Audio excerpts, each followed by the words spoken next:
recognized symbol of excellence in sports entertainment. Turn it on and rip the knob off.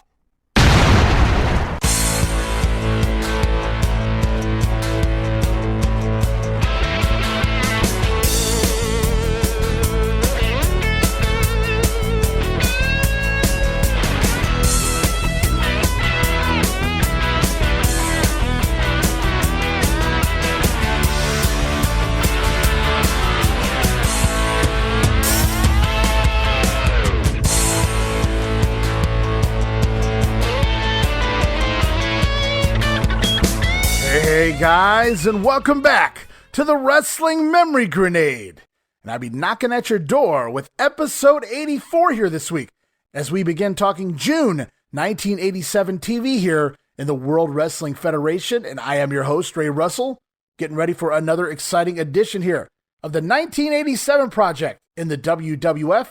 And a reminder, you guys can listen to the Wrestling Memory Grenade in our sister shows like Monday Warfare, The Battles Within, and the brand new Regional Wrestling Podcast where we talk the territories. All of those shows and more as part of the WrestleCopia Podcast Network located over at WrestleCopia.com. That's WrestleCopia.com, and anywhere your podcast streaming needs are met, from Apple to Spotify, Google, and beyond.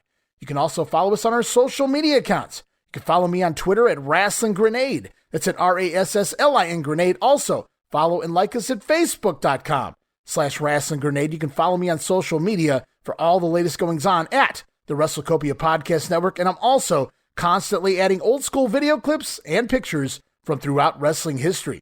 And make sure you subscribe to our YouTube channel while you're at it, guys. And you can find us there at youtube.com/Wrestling Grenade, as I'm uploading new footage all the time as I continue to preserve my old VHS collection by converting it all to digital. And if you don't know by now, it's a great time to become a WrestleCopia patron. You can find us there at patreon.com/WrestleCopia. Again, the address, patreon.com/WrestleCopia. Multiple tiers to choose from, but I only ask you guys to give it a try at that $5 all-access tier. And I'm asking you guys now, more than ever, help show your support to keep these shows up and going. And part of that $5 all-access tier, you'll receive all of my insanely detailed book-like show notes. Pages and pages of show notes, guys, covering the Wrestling Memory Grenade, Monday Warfare, and now the Regional Wrestling Podcast as well. You'll also receive early access to many of the podcasts here on WrestleCopia. You can listen days and sometimes as much as a week earlier than the rest of the listeners. For example, guys, the last episode of The Grenade dropped 24 hours earlier over there on Patreon, as did our Monday Warfare show. And listen to this, the Regional Wrestling show dropped 5 days early only for our patrons out there at the all-access tier. So you guys will receive all of my insanely detailed show notes, early access to many of the shows. Also, remastered versions of the earliest episodes of The Grenade covering the 1989 NWA project. Includes enhanced sound quality and new content and conversations originally edited out of the initial broadcast due to time restraints, edited right back into the shows. But that's not all. You'll also receive digital downloads for your viewing and reading pleasure, and of course, our Patreon exclusive watch-along series covering many past WWF and WCW pay-per-views, Coliseum videos, Saturday night's main events, Clash of the Champions, and so much more, plus random bonus drops, including the last 7 days in a row, 7 WrestleMania-themed videos, and other bonus goodies as well. And you get all of that for the low price of just $5 a month. It's early access, insanely detailed show notes to 3 of our podcasts, plus Patreon-exclusive watch-alongs, remastered episodes with new content, digital downloads, and so much more. All of that for just $5. No subscription, cancel anytime. Show your support. Give it a try for a month, and I think you'll like the content we offer. And as always, every penny of it goes right back into funding this, the WrestleCopia Podcast Network. So please show your support for all of my hard work and time and effort.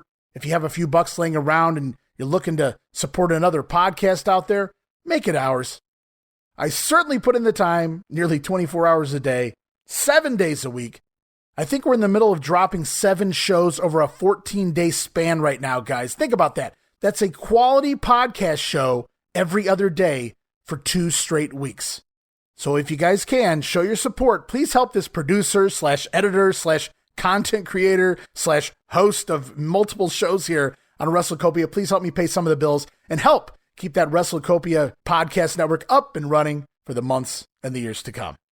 And with all of that out of the way, it's time to dive back in to 1987 WWF TV. This week, we begin to tackle the month of June here in 87, and we're going to kick it all off with the WWF Superstars of Wrestling for June 6th.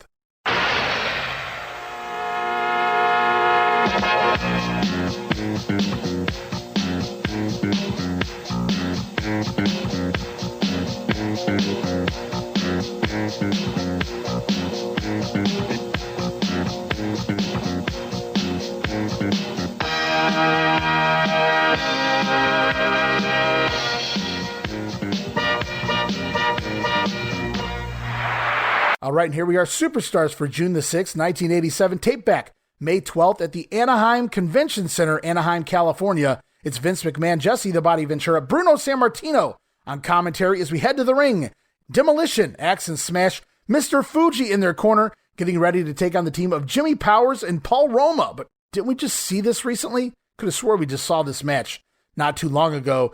But we get an insert promo here as things get going from Powers and Roma, stating that they ask for this rematch. Oh, well, there you go. The Demolition cheated last time out, and maybe the Stallions can't beat them, but the Demolition will at least know they've been in a fight this time.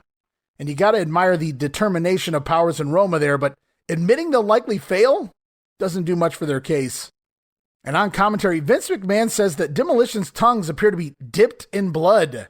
As the action gets going, early on, Axe misses an elbow drop, and Powers gets off a pair of drop kicks, sending Axe down each time. Smash in next, but he catches a Jimmy Powers crossbody, but Paul Roma runs in and drop kicks Powers down on top of Smash, but the future young Stallions barely getting a 1 count off of that.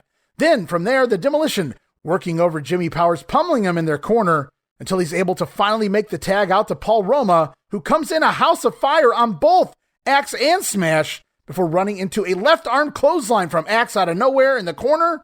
Axe going to score the win after a clothesline in 2 minutes and 53 seconds. So last time out, the Stallions got like no offense in. This time, they fared a little better, needless to say. And I think what they were going for here, this is one of those old school ways of building a young guy up. They keep losing, but they never quit. They have that determination deep down inside so that when he, or they in this case, finally win a match, the crowd will explode. And it worked for the likes of Tommy Rich down in Georgia. Not going to work so much here for the young Stallions. And people are probably asking, a clothesline for the finish? Really, Ray? Well, to be fair, Axe, as the masked superstar, used that left arm clothesline as a finisher from time to time. Not that the WWF fans here at 87 should know that, but just adding some context there. And I have no idea why they didn't use the decapitation move here, other than they didn't want to pin him with the same finish twice. Nevertheless, Demolition 2-0 over Jimmy Powers and Paul Roma. As we move on with Update and Craig DeGeorge, he's going to talk about Haku and Tama, the Islanders, joining Bobby Heenan. Let's hear from the latest addition to the Heenan family. From the pages of the World Wrestling Federation magazine, here's Update with Craig DeGeorge.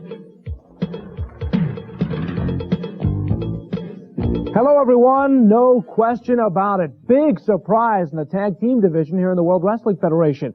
As seen last week, Haku and Tama, the Islanders, beat the Can-Am Connection in what was billed as a scientific match. It started out with handshakes, but this fair play duel quickly switched to foul play when an obnoxious manager got involved. Oh, look at that. I believe, gentlemen, you're seeing your new tag team.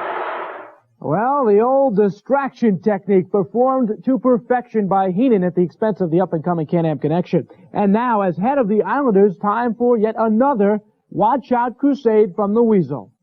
The Heenan family is on a roll. Last week, the biggest team in professional wrestling. Nobody could beat them. They thought they were indispensable, indestructible. The Can-Am Connection. Well, now that I'm managing the Islanders, Haku and Tama, you saw what happened. The Can-Am were defeated, just like everybody else is going to be defeated, because Bobby the Brain Heenan is on a roll. The Heenan family is on a roll. Now that I got Haku and Tama, the Islanders, bring on the tag team champions of the world. We are ready for them and anybody else. I've done it again. Yes, he has, but as that neck brace proves, Heenan's actions have been costly in the past. That may be a point to remember. With Update, I'm Craig DeGeorge. All right, we saw a clip there of the Islanders turning on the Can-Am Connection during a tag team matchup, and Bobby Heenan still mispronouncing his own man Tama's name as Toma. He was doing it before on commentary, and he wasn't sure if he was doing it on purpose or he just really didn't care. But now he's actually managing the guy and still referring to him as Toma. Let's see how long it takes for Bobby Heenan to catch on. It's taken Gorilla 6 months now, and he's still referring to Craig DeGeorge as Greg. Back to the ring, the Birdman, Coco Beware, scheduled to take on Tiger Chung Lee as we get an insert promo from Coco and Frankie the Bird shilling the WWF ice cream bar. Can birds eat ice cream? Well, apparently Frankie can. No shame here by Vince McMahon. On commentary, Jesse Ventura putting over Coco as electrifying the crowd, and he also digs his thread. So Ventura actually putting Coco over here a little bit. He likes his style. He can really light up a crowd, but it ends there for Jesse the Body. As the match gets going, Coco Beware sticking and moving until Tiger Chung Lee connects with a cheap shot. Where though? Making the big comeback, and eventually it's a missile dropkick. But both men are out of position for the move. Tiger Chung Lee turns around too early. Coco in the middle of climbing the buckles. He has 1 foot on the middle rope, 1 foot on the top rope, and he just jumps, launches with the missile dropkick. 1 foot on each rope. It does connect. Looked a little sloppy, but got to give him the credit. And the Birdman going to pick up the win there in 2 minutes and 29 seconds as they're off to Mean Gene Okerlund. He's standing by with a couple of members of Jimmy Hart's stable.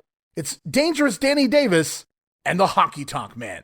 All right, I want to bring in a big part of the Hart Foundation. Actually, it's the Jimmy Hart family and friends. Jimmy Hart, you are on a roll right now in the World Wrestling Federation. You've got the tag team champions of the world, Bret the Hitman Hart and Jim the Anvil Neidhart. You know, they say when you're on top, you got to let it rock, and that's exactly what the Foundation's doing. Dangerous Danny Davis, the Honky Tonk Man, and the world champions, the Hart Foundation, baby. You know, Danny Davis, I want to quiz you regarding an incident that took place in front of a national television audience recently.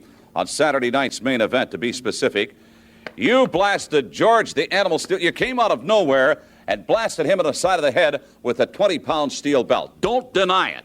I'm going to deny that accusation. Not guilty. That's not what happened. You just are going to just come right out and say I didn't do it? I didn't do it. I've got the videotape. I know better. I think you're wrong.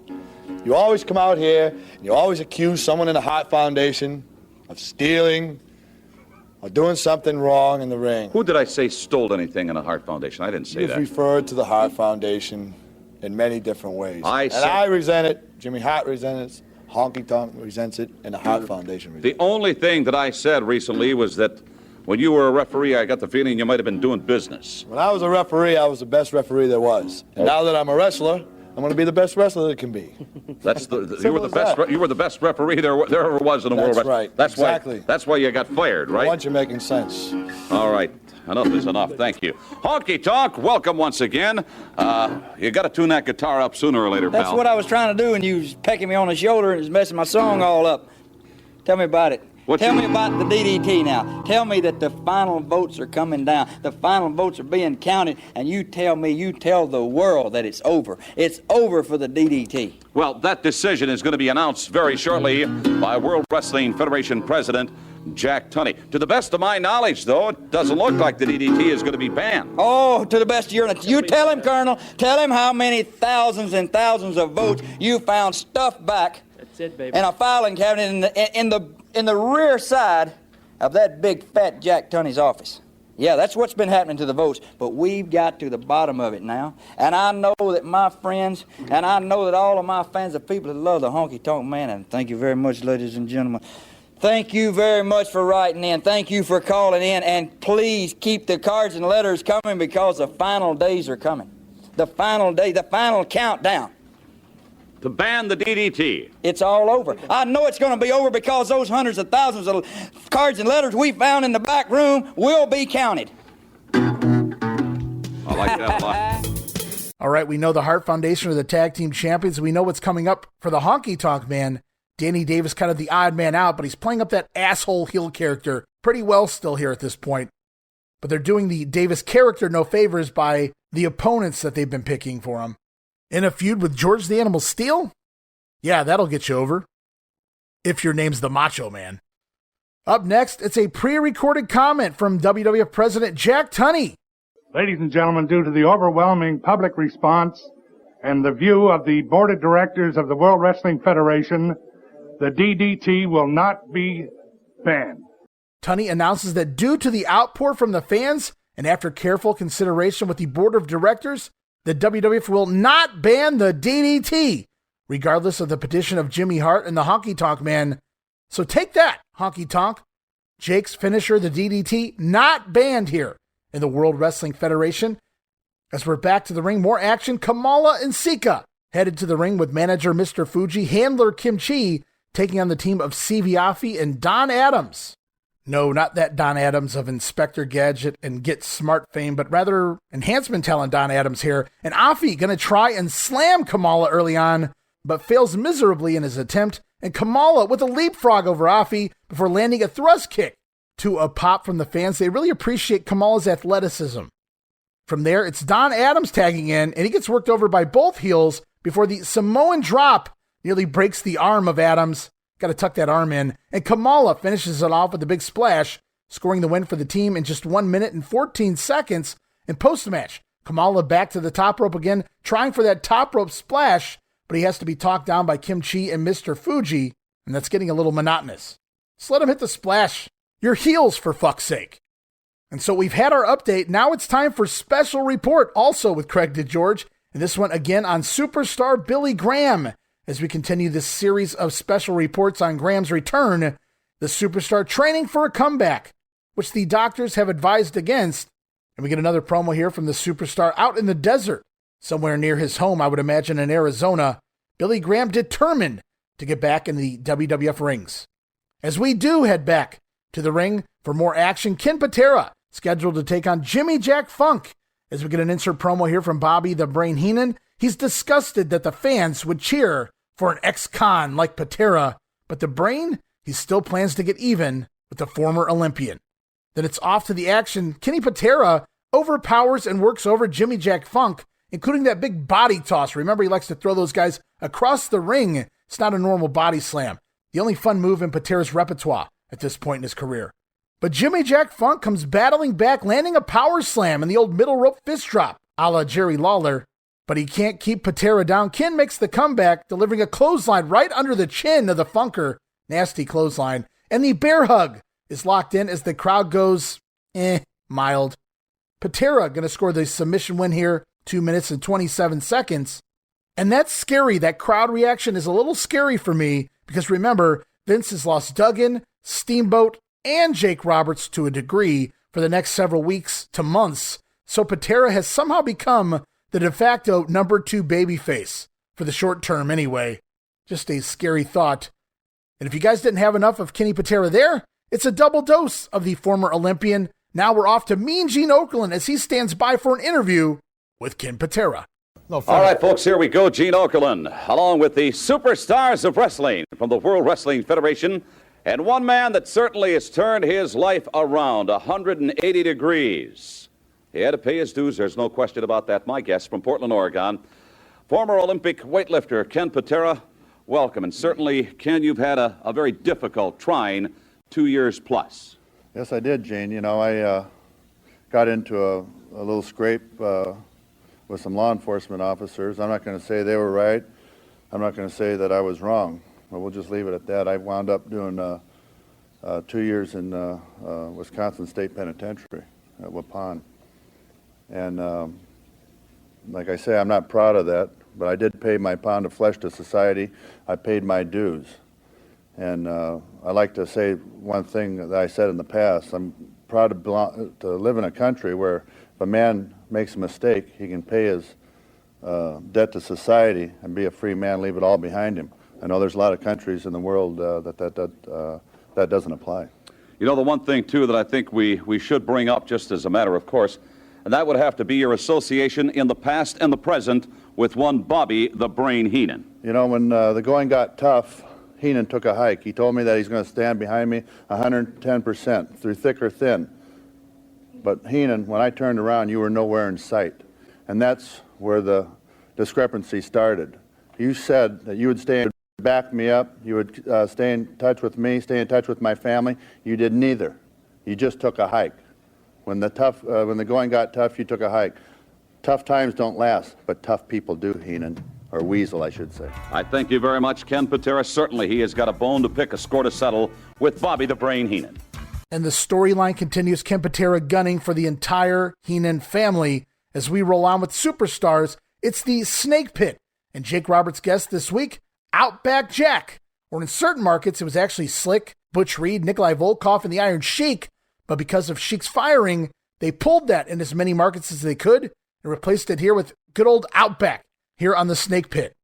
And when he's announced, Outback is actually initially booed by the crowd, at least some of them anyway.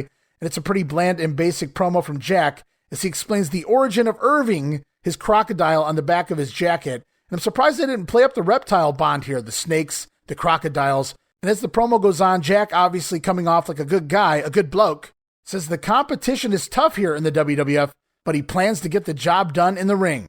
No worries, mate. I'm Outback Jack. And in all actuality, Jack's quote-unquote push has already been abandoned here by this point in June. Even the idea of him teaming with Hillbilly Jim has also now been abandoned in favor of Hillbilly Jim being accompanied by Little Beaver. So Little Beaver getting more play here than Outback Jack. And right now, Jack's in the middle of a berry sandwich. That's B-U-R-Y. Because we saw Killer Khan choke him out the last time he got in the ring. And the Killer will finish poor Jack off in their rematch here in just a few weeks' time. Then it's back to the ring tag team action. Terry Gibbs and the Raider. That mysterious masked Raider standing across the ring from the tag team of Tito Santana and Billy Jack Haynes.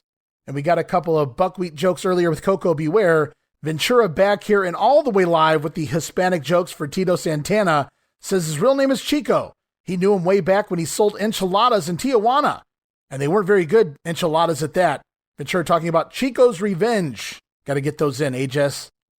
And as the match gets going, it is Santana with a flying head scissors on the Raider, leading to a four-way melee, and then the illegal man, Billy Jack Haynes, hooking the Raider in a full Nelson and scoring the win in just 1 minute and 42 seconds, but who cares because it's over. I should mention that Billy Jack never even tagged into the matchup, just came in, locked on the full Nelson, and somehow got the win there for the tag team. And at some point, Haynes either did or said something to merit a D push here in the WWF, because he goes from a fairly hot semi-main event feud versus Hercules, and it just sort of gets dropped. And Billy Jack has been coming out here for the past couple of months, teaming with anything that breathes, it would seem, from Hillbilly Jim to Blackjack Mulligan. Random tag team match here with Tito Santana, and it doesn't even end there. Wait until next week. And speaking of Tito Santana, another guy also in the same boat as Billy Jack Haynes, just no direction whatsoever. For now, anyway. And the WWF clearly has nothing for either man, but continue to keep them relevant out here in these random tag team and six-man tag team pairings. Santana, though, will soon have a lucky opportunity come his way. Wish I could say the same for old Billy Jack. And then post-match, we learn from Vince McMahon that next week, Intercontinental Champion Ricky the Dragon Steamboat will put his title on the line here, right here on Superstars, against the likes of the Honky Tonk Man. I'd rethink that if I were the Dragon. As we move on to yet another, it feels like the 10th, Killer Khan vignette. He's somewhere on a beach, scooping up hot rocks over a fire pit in his bare hands. Mr. Fuji doing more of the voiceover work there. Killer Khan, evil, devil, monster, animal. Killer Khan, all sorts of things, but apparently human is not one of them. We've got time for one more match here this week on Superstars, and it is Brutus the Barber Beefcake taking on Tim Patterson. And Patterson, kind of a bigger dude here for an enhancement talent, billed at 273, and he has some pretty decent height on him. Just no definition. I'll pass, pal. And as the match gets going, we get an insert promo here from the Barber, who is sadly still being forced to feud with the new Dream Team. And then it's to the ring for action. Tim Patterson fights it off, but it's sleeper hold time, as the Barber puts him down in 2 minutes and 38 seconds, followed by some strutting and some cutting. Patterson's hair, that is.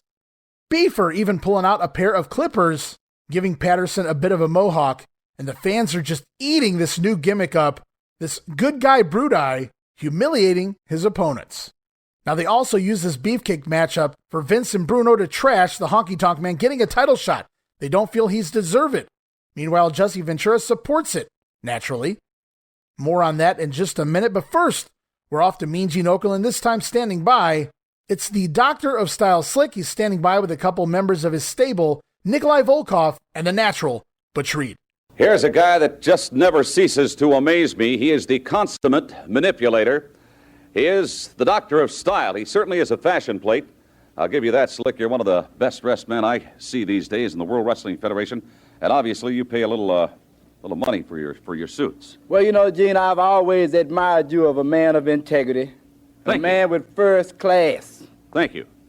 Opinions of highly classed individuals like myself. Don't kill a good thing here, pal. Oh, man, why don't you just knock it off, you know? Because, you know, after all, Buster, you and I really don't get along that good, you know, cuz, right? What did you call me? Cuz. I thought you said If you don't like cuz, I say Holmes. If you don't like that, then I talk about your missing hair. If you don't like that, then I slap you upside your head. And if you don't like that, what? We can take up his slack. Slick? Slack. Oh, okay, very good. Yes, a couple of men that you manage here in the World Wrestling Federation. Obviously, Nikolai Volkov, and of course, the natural Butch Reed. I'm impressed with that natural blonde hair of his. To adequately describe these men, they are the very best of an elite group. The World Wrestling Federation possesses the greatest wrestling talent in the world today. But when you look at these men, you look at the best of the best. The natural Butch Reed, your comments. My comments, what do you want me to comment on, Mean Gene? Well, you want me to comment on your color-coordinated suit, or you want me to comment on some of these old jive turkeys running around here that call themselves professional athletes? Somebody like Tito Santana. Somebody like that greasy, no good, slimy junkyard dog. Or who else you want me to talk about? Ken Patera running around here jumping on managers. There's another one. All these big old clowns running around here like to jump on managers like Slick, Bobby Heenan, people with class, people with style, people with money. Well, let me tell you something. These men got backing. These men got money that filled my pocket, and when my pocket is filled with that green, baby, you know what happened?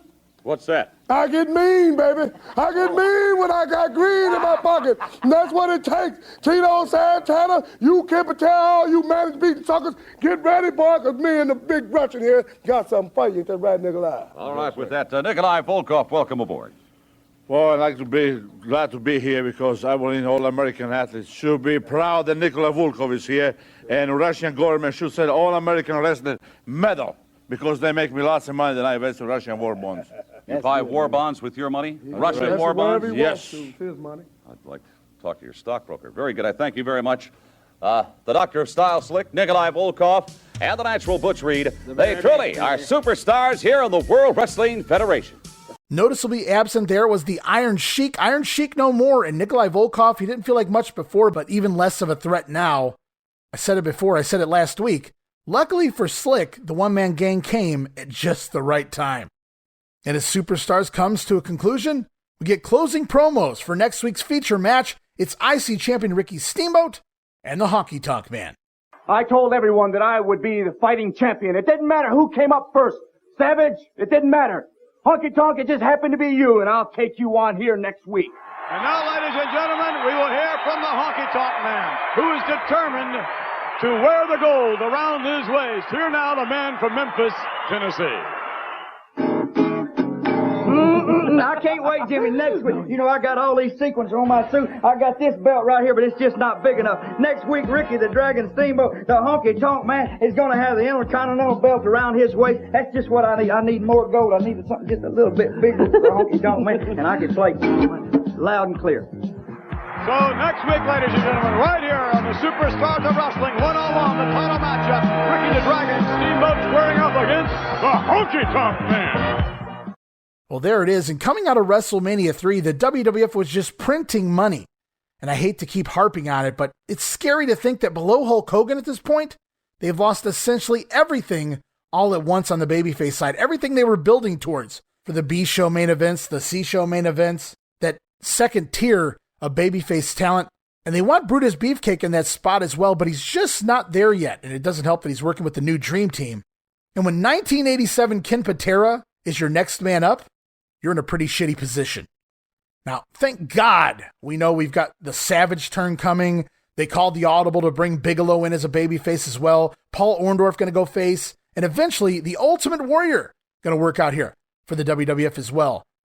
So all of these new hires and decisions definitely save the bottom from falling out here over the summer. And speaking of the summer, let's see where the World Wrestling Federation is headed. Could be to a town near you. It's the World Wrestling Federation on tour.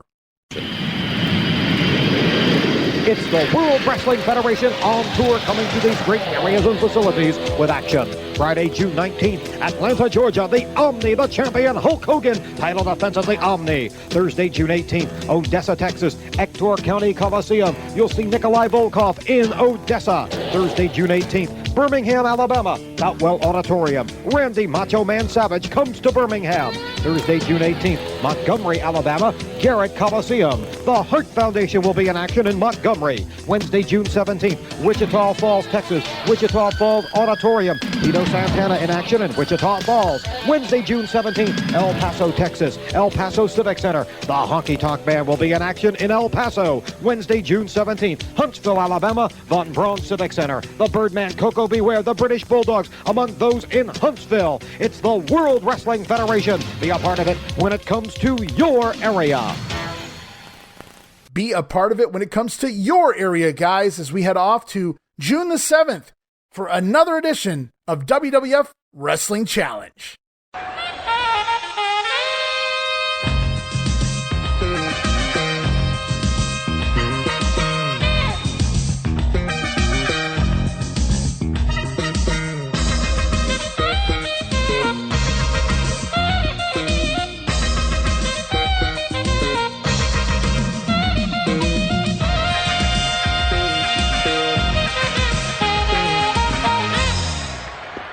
All right, and here we are, Wrestling Challenge for June the 7th, tape back May 13th, San Diego, California, at the Sports Arena. It's Gorilla Monsoon and Bobby the Brain Heenan on commentary. Heenan still rocking the neck brace here, and we kick things off right away here this week, uncharacteristically, with a vignette. Yet another in a long line of Killer Khan vignettes, with Mr. Fuji doing the talking yet again. The only good thing about this is all of these vignettes with Killer Khan, they're all like 15 seconds max, but they all seem different. He always seems to be in a different spot, a different place.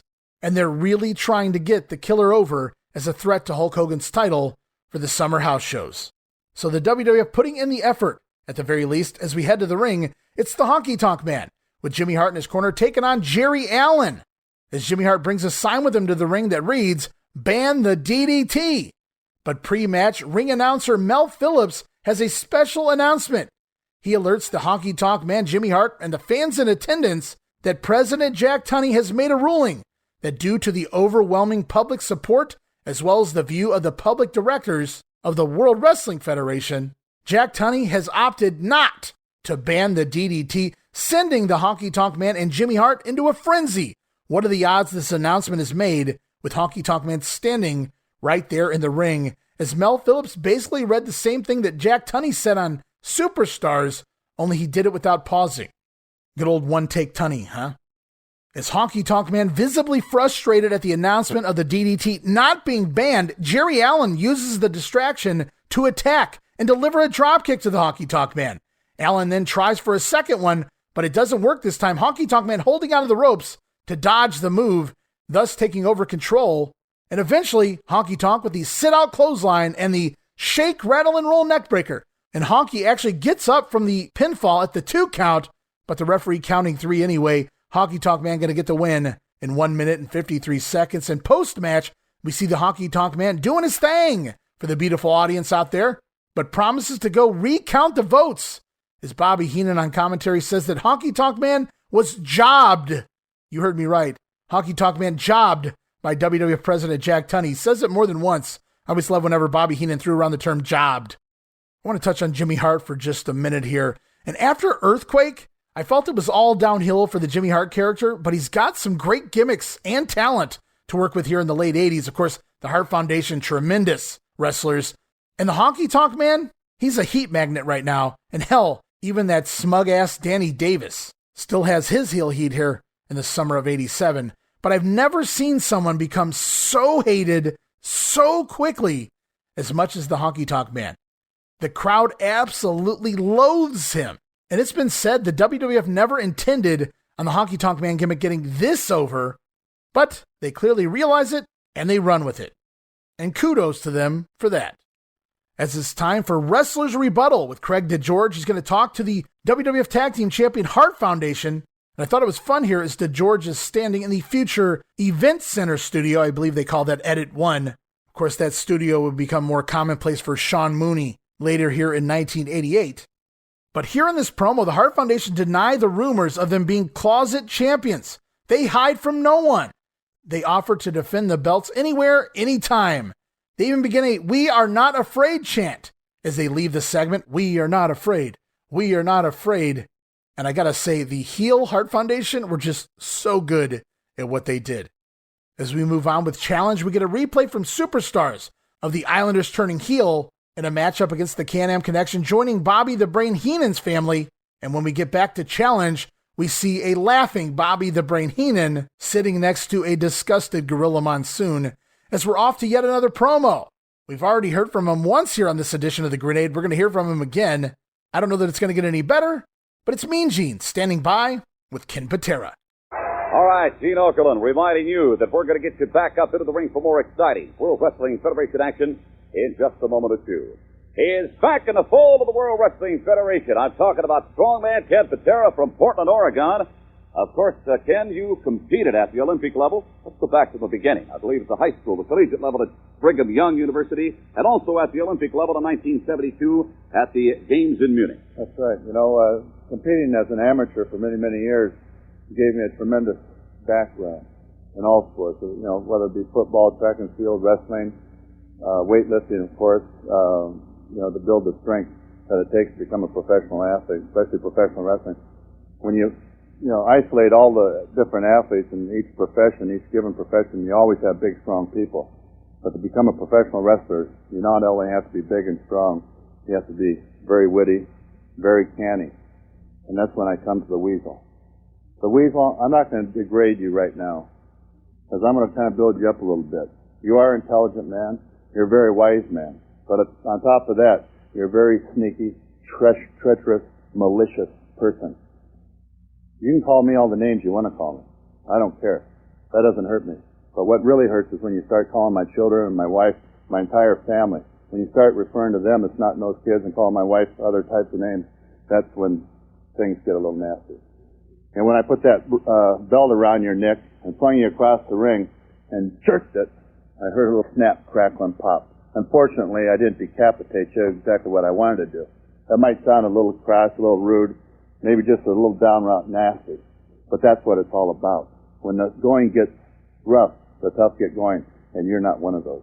I thank you very much. He is strongman Ken Patera, big part of the World Wrestling Federation. And it only took about a month, but Ken Patera finally addressing what Bobby Heenan said about his wife and kids way back at the debate.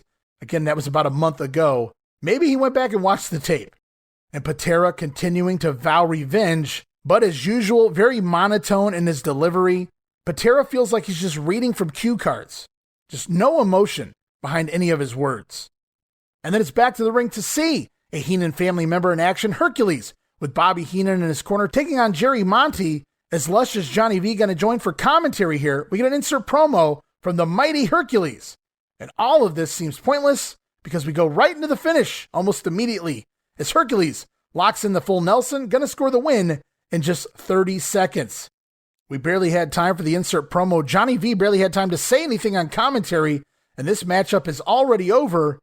Speaking of over, Jerry Monty's time as a worker clearly nearing the end. He doesn't even want to bump. Hercules delivers a clothesline. Monty will take the bump. He does bump, and he makes the moves look awful. And that's no discredit to Monty, who had a fun career, mostly over on the West Coast, but at this point, it's time to pack it in. And I talked about it on Superstars, and it's even more obvious here, not a single mention of Billy Jack Haynes or the feud here in this Hercules squash. Clearly, the WWF moving on from that feud, which is odd, because both men continue to use the same finisher. But I've got another soundbite lined up for you guys. Mean Gene Okerlund standing by this time with Jimmy Powers and Paul Roma. All right, stay tuned. We're going to get you back up into the ring for more exciting World Wrestling Federation action.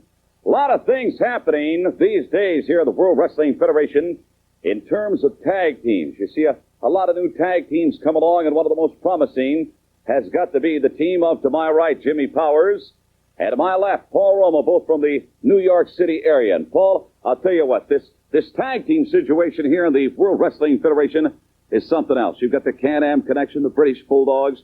You've got the Hart Foundation. You've got the Dream Team. You've got the Rougeaus. So many great teams, it's just tough to believe.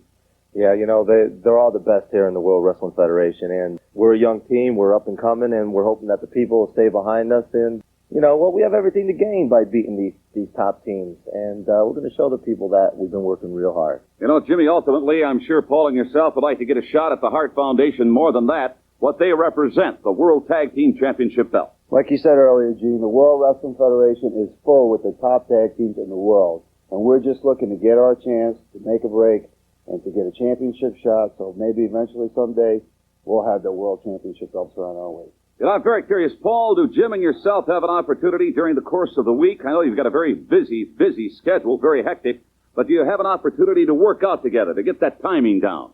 Well, you know, like you said, it is a very hectic schedule, but yeah, we get a chance now and then. Most of the time we're spending is in the gym, you know. I mean, there's big guys in this federation, and we got to stay our best. Jimmy, Paul and yourself do a lot of traveling, and I think, if I recall, you do it all together. Oh, yeah, we're constantly together, Gene. Wherever you see Paul, you see me. In the gym, in the ring, we always stay together. All right, keep your eye on them. A couple of bright ones on the horizon. They are Jimmy Powers and Paul Roma, a great tag team, great tag team in the World Wrestling Federation. And I'm not sure if they were given this direction. I'd have to imagine so, but there's a difference between being humble and doubting yourself, and the Stallions clearly need the ego boost. Then it's back to the ring. George the Animal Steele going to take on Rudy Ryder, formerly known as Buddy Ryder, on previous week's episodes of TV. So the job guy had a bit of a name change here, as we get a clip from Saturday night's main event of Dangerous Danny Davis costing George Steele the lumberjack match versus the Macho Man. Davis, of course, clocking George Steele with the ring bell, and we even get an insert promo here from Dangerous Danny. He says he's not afraid of man nor beast. He also points out that most animals have tails, and Danny Davis just might kick Steele's tail. As an asshole smirk closes the promo there from Davis. And screw Hercules versus Billy Jack Haynes, because George Steele versus Danny Davis, that's our feud now, people. Then it's off to the action. The Animal tosses Ryder and eats some turnbuckle to begin things here, but Ryder returns mid-meal, disturbing the Animal and gets some stuffing for his troubles. And it takes 2 tries for the Animal to get Ryder up in the air, but it's the flying hammerlock going to get the win here in 41 seconds before Steele tackles and gropes the referee Jack Kruger, who finally escapes and bails out of the ring. Lucky the Animal wasn't disqualified for playing with the referee, but George Steele going to pick up a quick win here this week, doing next to nothing. As we're off now to a very important PSA from who else but Jake the Snake Roberts. You know, there's some things in life that you can do and have fun with, but there's a lot of things in life that you shouldn't do, such as drinking and driving, smoking cigarettes. They ain't no good for you. Cheating on your wife, or just getting caught, maybe. But you know something? I'm Jake the Snake Roberts, and I might play around with snakes, and I might play around with a lot of things. One thing I'd never play around with is drugs. I'm able to stand up and be a man on my own and say, no, I don't need that to have a good time. I got better ways and live longer. All right, and the Snake Man, shunning drinking and driving, smoking cigarettes, and even cheating on your wife, or at least getting caught. Love how Roberts slid that in there for a baby face, nonetheless. But most of all, people, don't do drugs. You'll live longer. Or in his case, you can do drugs and still live longer. I'm just having some fun, guys, but seriously, at the end of the day, Jake Roberts, the man, telling you not to drink, not to smoke, don't do drugs. But it's okay to cheat on your wife as long as you don't get caught. Babyface Jake Roberts, ladies and gentlemen.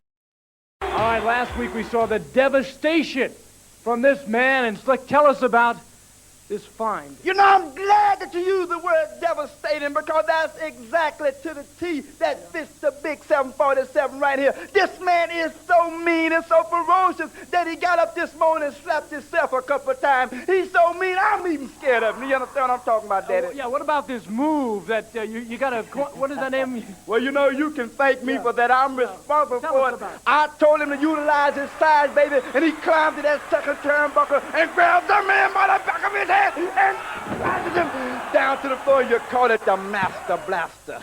Well, you know, let me tell you something. There's going to be a lot of hospital bills due because my hobby is beating people up. When I get up in the morning, that's all I have on this brain is to beat somebody up. So whoever gets in the ring with me, you better be ready for the beating of your life.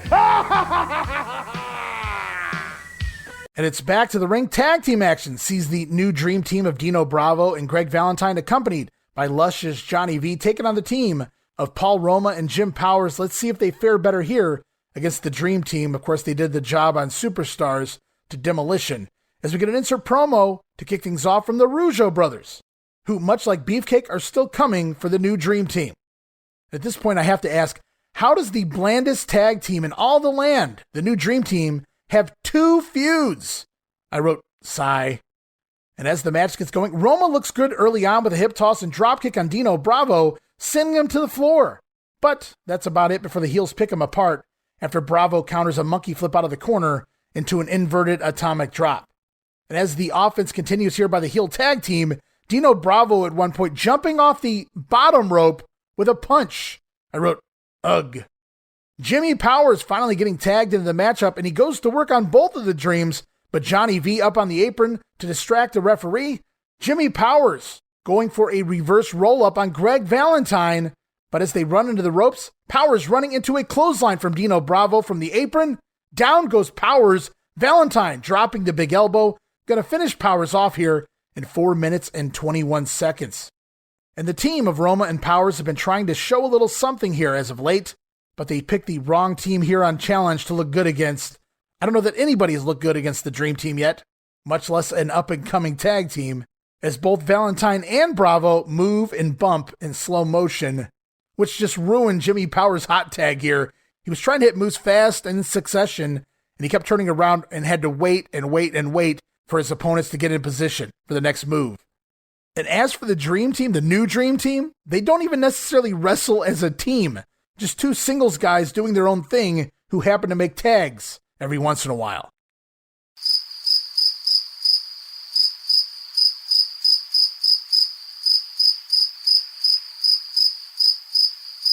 Oh, sorry.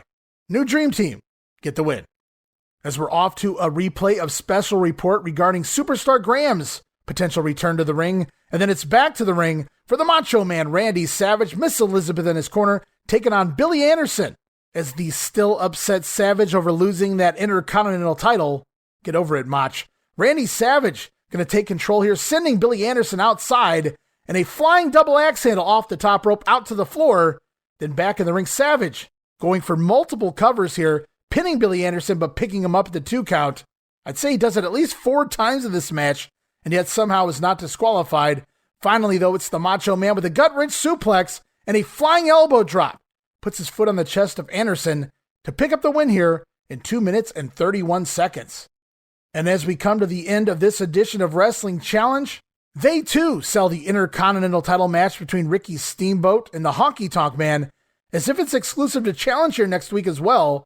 Monsoon and Heenan selling the match big, as it will air on both shows on the same weekend. Now, usually it's customary for Wrestling Challenge to show something that happens on Superstars the following week, but this is so important and they need to get with it as fast as they can so that it makes sense on the house shows.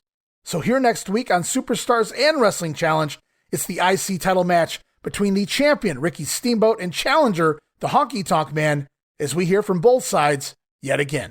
Honky Tonk Man, pride of the South. You and the Colonel want a shot at the title, at the gold. Well, come on down here next week. You'll find that the grass is not always greener on my side of the fence. I knew you people would come through for me. I knew you would. I knew you loved the Honky Tonk Man, and it's finally going to happen now. Ricky the Dragon Steamboat, I got my chance at you, and I know the people behind me 100%. I can't lose. That belt's going to go around my waist. Thank you very much, ladies and gentlemen. I know you love me. I know you've loved me 100%. Thanks for all your support, and thank you very much. All right, and we're just a week away from that big championship encounter. But for now, we move on. Hey, here's a rare sighting from All-American, an All-American exclusive for June the 14th. Tape back June the 3rd, Rochester, New York. It's Hillbilly Jim, now with Little Beaver in his corner, scoring a victory over Iron Mike Sharp in about 7 minutes. after hitting Sharp with his own loaded forearm band. And all of that was made possible after the distraction of Little Beaver. So Little Beaver coming into play there, and Hillbilly Jim already moving away from that potential tag team with Outback Jack. They built it up for a few weeks. We got a match or two from them. And then Outback Jack down to the bottom of the card. Hillbilly Jim being gifted, if you want to call it that, Little Beaver is his new corner man. I dare say Vince McMahon will refer to him as a mascot. As we move on to WWF Primetime Wrestling for June the 8th, 1987.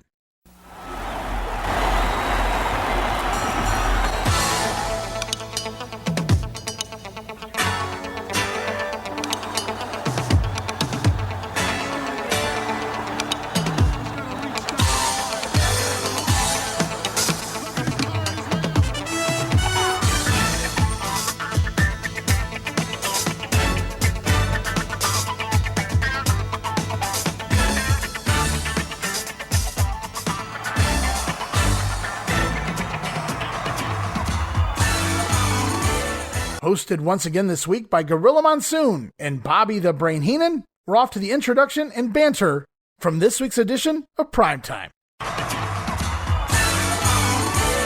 I'm Gorilla Monsoon. And I'm your host, Bobby the Brain Heenan. Hello, everyone, and welcome once again to Primetime Wrestling, where we feature the superstars of the World Wrestling Federation. Don't you feel a little bit undressed this week, Brain?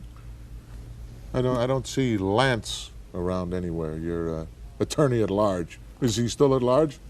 Sort of left here in a hurry last week. Well, it's none of your business or anybody else's business, but he had a personal family emergency that came up that I'm not at liberty to go into. Has a back problem as well.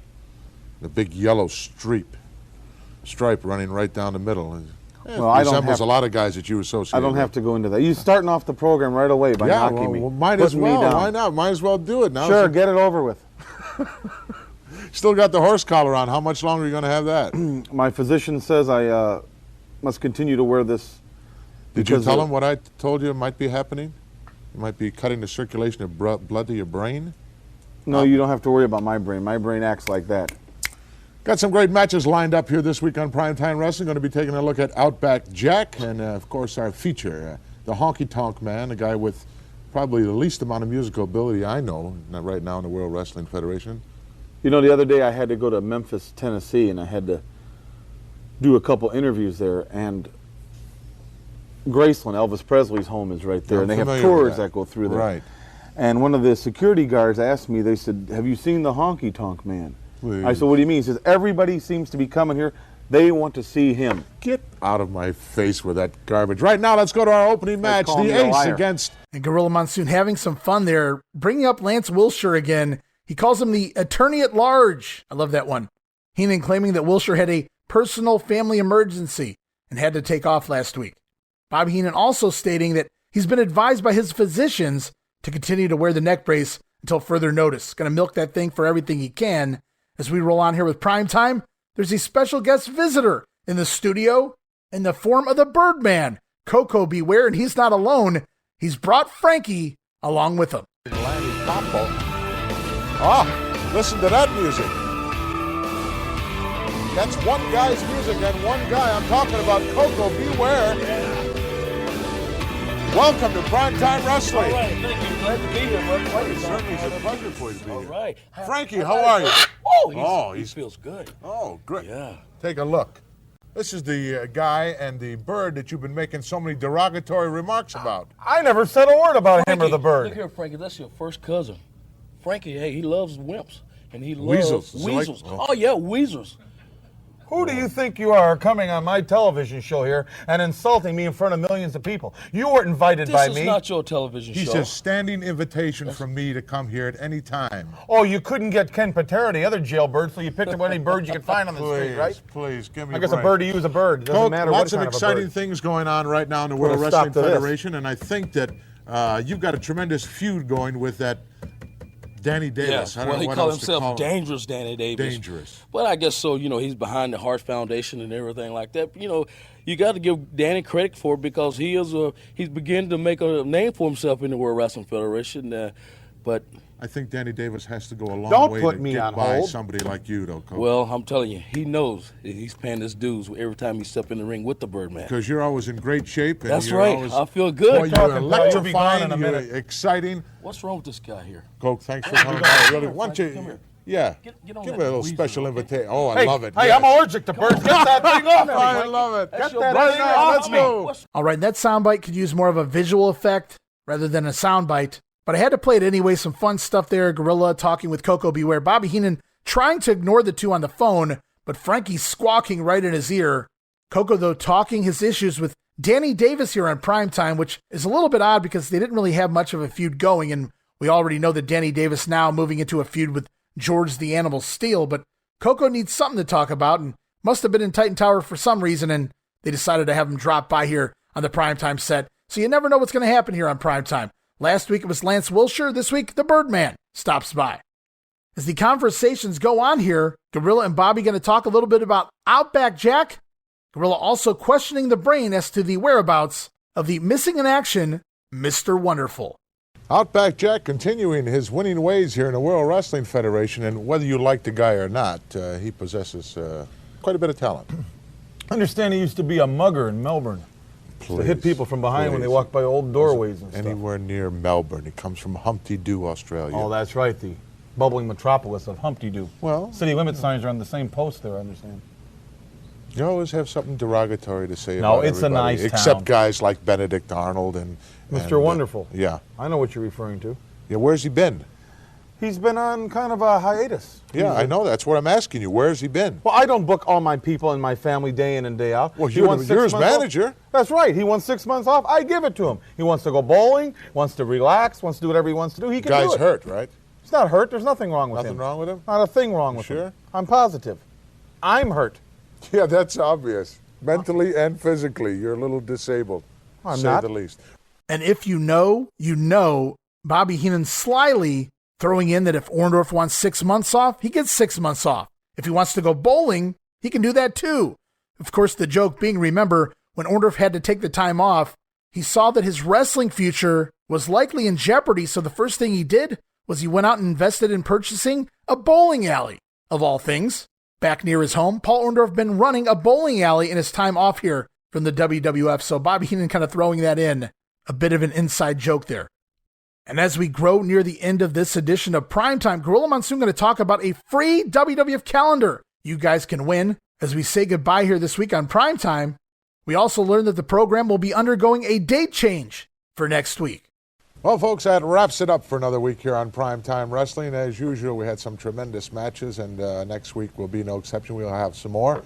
Right now, I want to take this opportunity in time to remind everybody about our Primetime calendar offer. You fill out a little postcard with your return address on it and send it to Primetime Calendar Offer, P.O. Box 3864, Stamford, Connecticut 09005.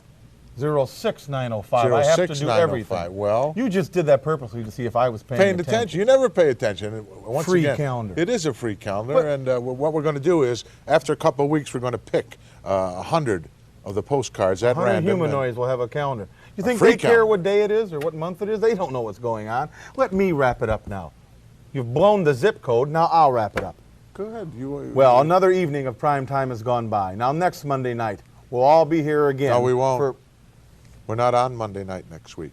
We're on Wednesday night next week. No one told me that.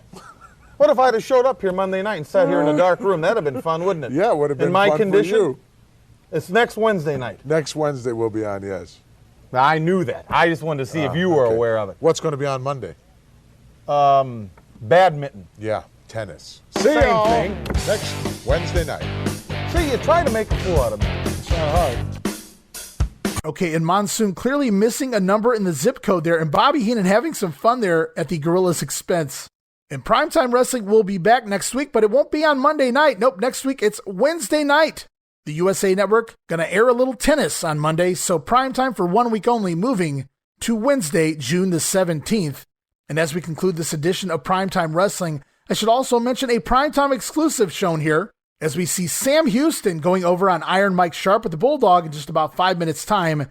This was taped back on the May 16th Sam Houston Coliseum show for Paul Bosch. And that's going to wrap it up for this week here in the World Wrestling Federation. As we move on to a whole new week of TV, it's WWF Superstars for June the 13th. Tape back June the 2nd. New set of tapings, Buffalo, New York. At the Memorial Auditorium, it's Vince McMahon, Jesse the Body Ventura, and of course Bruno Sammartino on commentary. And on today's program, big Intercontinental Championship matchup coming up. Champion Ricky Steamboat taking on the Honky Tonk Man. We're also going to see the return of the Junkyard Dog. And Jesse Ventura wants us all to know, out of the goodness of his heart, that we will see footage of the body from his new film with that guy Arnold Schwarzenegger. Ventura referring to the movie as The Predator. And we're off to the ring tag team action. The British Bulldogs, Davey Boy Smith and Dynamite Kid with Matilda in their corner, taking on the team of Johnny K9 and Dusty Wolf as we get an insert promo here. Well, I guess you can call it a promo. They don't really speak. It's the Bulldogs petting Matilda. Matilda seems to be getting more TV time as of late than the Bulldogs tag team. And as the match gets going, K9 takes a bump through the ropes after running under a Davey Boy leapfrog, though it seemed unintentional as the top rope appears a little looser. Something funny going on there. It looked like K9 lost his balance and kind of fell through the ropes to the floor as the Bulldogs then take over, working over both K9 and Dusty Wolf before it's Davey Boy Smith off the top rope with a diving headbutt on Wolf. Going to get the Bulldogs the win in 2 minutes and 11 seconds. And I'm happy the Bulldogs are out here, but knowing what I know, it's cringeworthy watching Dynamite try to quote-unquote prove himself by working a regular schedule again. His delivery still isn't pretty in the ring either, very stiff, and it's barely been 6 months since he broke his back, but he's doing a little more every time he's out here. Now, as for Davey Boy Smith, this week he's relegated to doing the diving headbutt, seemingly for the Dynamite Kid, who can no longer do it, at least not at this point. Davey Boy Smith using Dynamite's finisher to pick up the win here for the Bulldogs, as we're off to yet another update with Craig DeGeorge standing by in the Future Event Center as we get even more info on the progress of superstar Billy Graham. Hi again, everyone. Over the last few weeks, we've been detailing superstar Billy Graham's comeback attempt after that serious hip operation. Now, the superstar is shocking everybody with his quick recovery. And let me tell you something, in no small way, his return home has helped immensely. Just being in that Arizona air, working in the 100-degree heat in the mountains, well, that return home may be his best therapy to date. I've got to get back. I got to hear the roar of the crowd. I got to feel the pandemonium that's in my blood. I had to come back here to my roots, to where you got to survive superstar Billy Graham out here with the snakes, the scorpions, the heat, and the desolation. The superstar has been recovering quite well, but it has been an excruciatingly painful experience for him. Billy Graham is a driven man, and even in the face of this tragically career-ending injury, he has pushed his therapy to limits that an ordinary individual could never endure. Of course, Billy Graham is no ordinary individual, nor is he even an ordinary athlete. He is one of a very rare breed in the most elite class of athletes, a former world heavyweight champion. That title, of course, only comes to those who are blessed by nature with uncanny strength and determination. However, his apparent abundance of determination has his physicians concerned because too much activity, quite frankly, could be very dangerous. And they say a return to the ring is impossible. But for an athlete like Billy Graham, who has been pushing his limits to achieve his goals all of his life, it's hard to bet against the guy, even though it may look like he's trying to beat a royal flush. But comeback or not, we all must applaud his purpose, his struggle, and perseverance to get back to the squared circle. And yes, superstar Billy Graham insists that he will be back. And I'm not sure if I lost count here, but I think this makes the 4th week of updates for those counting here in regards to the story of Billy Graham's recovery and potential return to the ring. Now, the doctors continue to deter Graham from returning to the ring, but he continues to work out as the determined Graham prepares for that in-ring return. We even see clips here of Graham when he was the WWF champion. We also see him working out those legs in rehab. So we'll have to see how all of this goes. Is Billy Graham another week closer to returning to the ring? And it's at this point in the show that Outback Jack is shown plugging the WWF ice cream bars. Careful, Outback. Don't eat it too fast. You want to watch out for that ice cream headache. No worries, mate. I'm Outback Jack. And just as I started to type my own joke here, Jesse Ventura beats me to the punch, talking about Outback Jack's lack of teeth while trying to bite into that ice cream bar. Because of course Jesse would notice that. Then it's back to the ring. Eric Cooper and Special Delivery Jones going to take on the brand new Heenan Family team of Haku and Tama, the Islanders. And of course, they're accompanied to the ring by Bobby Heenan. And what's that on Haku's face? Is that stubble? A 5 o'clock shadow means that Haku is growing that familiar heel beard that he'll have for the remainder of his career. As we get an insert promo here from the Can-Am Connection, who say they are coming for revenge. Then it's off to the action. Special Delivery Jones slamming Tama early on, but the Islanders take over and beat down both of their opponents. Haku with a nasty thrust kick on Cooper, and Tama following that up with a side slam before SD Jones has seen enough of the double teaming of the Islanders and comes in to rescue Cooper, but Jones eventually getting backdropped over the top rope by Tama and out to the floor. Haku then picking Cooper up into the air and dumping him down onto the knee of Tama in a gutbuster. The crowd really oohing for that move before it's stereo jumping, diving headbutts by both of the Islanders on Cooper. Haku going to score the win here for his team in 2 minutes and 34 seconds. And it's like an overnight change here for the Islanders, who got themselves a manager and some personality. Their confidence really shows here. Their aggressiveness and intensity is believable, and Tama really has some great natural heel charisma. Haku, he'll just kill you. As we're now off to Mean Gene Okerlund standing by with the Outlaw Ron Bass, who appears to have a friend with him. All right, stay tuned for more exciting World Wrestling Federation action. By the way, I want to bring in at this time, good grief. What do you want to bring in, Gene, huh? What do you want to bring in? You know, first you show up with that cockamamie branding iron, and now you show up with a whip. What are you going to come up with next? I keep you guessing, don't I, Mean Gene? That's exactly what I want to do. I want you people out there to keep thinking, what's the big outlaw going to come up with next? Because, you know, when you look around, you see all kind of different wrestlers coming to the ring. They've either got a manager, they've either got tag team partners, or they've got these goofy people on their side out there. And, you know, the big outlaw was kind of coming in at a disadvantage. So I'm not going to be doing things like that. I'm always going to come in there even or above.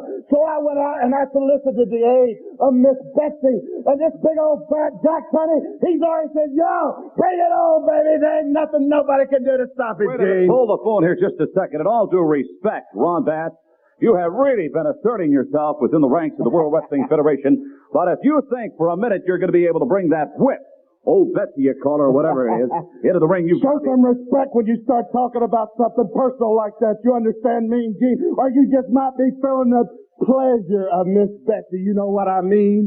I'm going to be bringing it to the ring. And the people like Mr. Hulk Hogan, Ricky Steamboat, or any of those so-called goody guys out there, you know, they got that real lily white skin up and down their back. Can you imagine, Mean Gene, when you lay Miss Betsy up against the back, just what it's going to do to it? It's going to split them from one end to the other. So people, when you see the big outlaw, you know Miss Betsy's going to be with him, and things are going to get bad, things are going to get mean, and there's going to be some changes. I'll be looking for you. First the branding iron, now Miss Betsy, the whip for Outlaw Ron Bass. I don't think that's going to fly here in the World Wrestling Federation. Okay, and the Outlaw talking the other wrestlers who have partners and managers and whatnot, so he didn't want to be in a disadvantage out there in the ring. What does Bass do? He debuts his latest foreign object, Betsy, the bullwhip. So after never even bringing it to the ring, Bass trades in his branding iron for Betsy, the bullwhip. It's kind of a shame we never got to see the branding iron come into play. But Betsy, she'll make her rounds.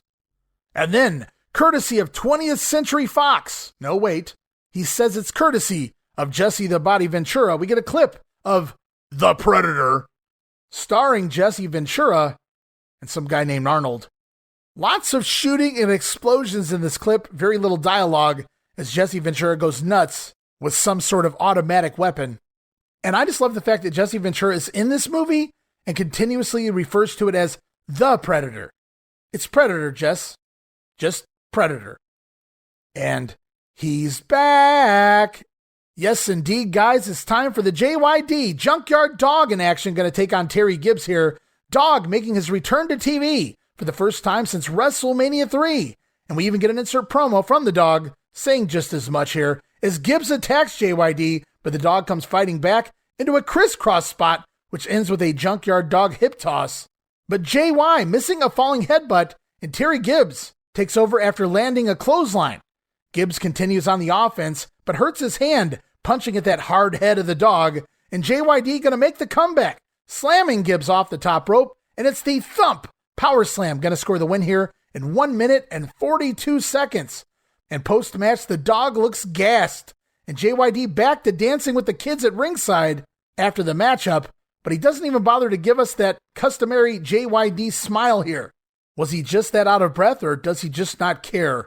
And naturally, on commentary, they try and put over the dog being bigger and better than ever. The bigger part, I believe. And you'd think losing your job for a few months would light a fire under your ass to get better. But Dog was probably worse here than he was before he left, and that's a scary thought, guys. All of that coming from a JYD fan such as myself. And speaking of being a fan, I'm a fan of this tag team. Mean Gene Okerlund standing by with Mr. Fuji and his team of Demolition. Mr. Fuji, come on in.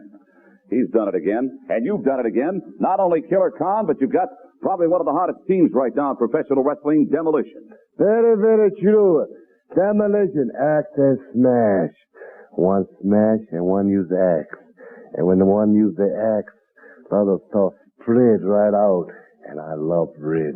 Let me ask you a question. They talk you into painting yourself up like that? No. Lightning strike Mr. Fuji not once, but twice. The devil is in me, so I relate mind-to-mind communication. I show you what I'm talking about. All right. They are your prized possessions. They are Demolition. They are Axe and Smash.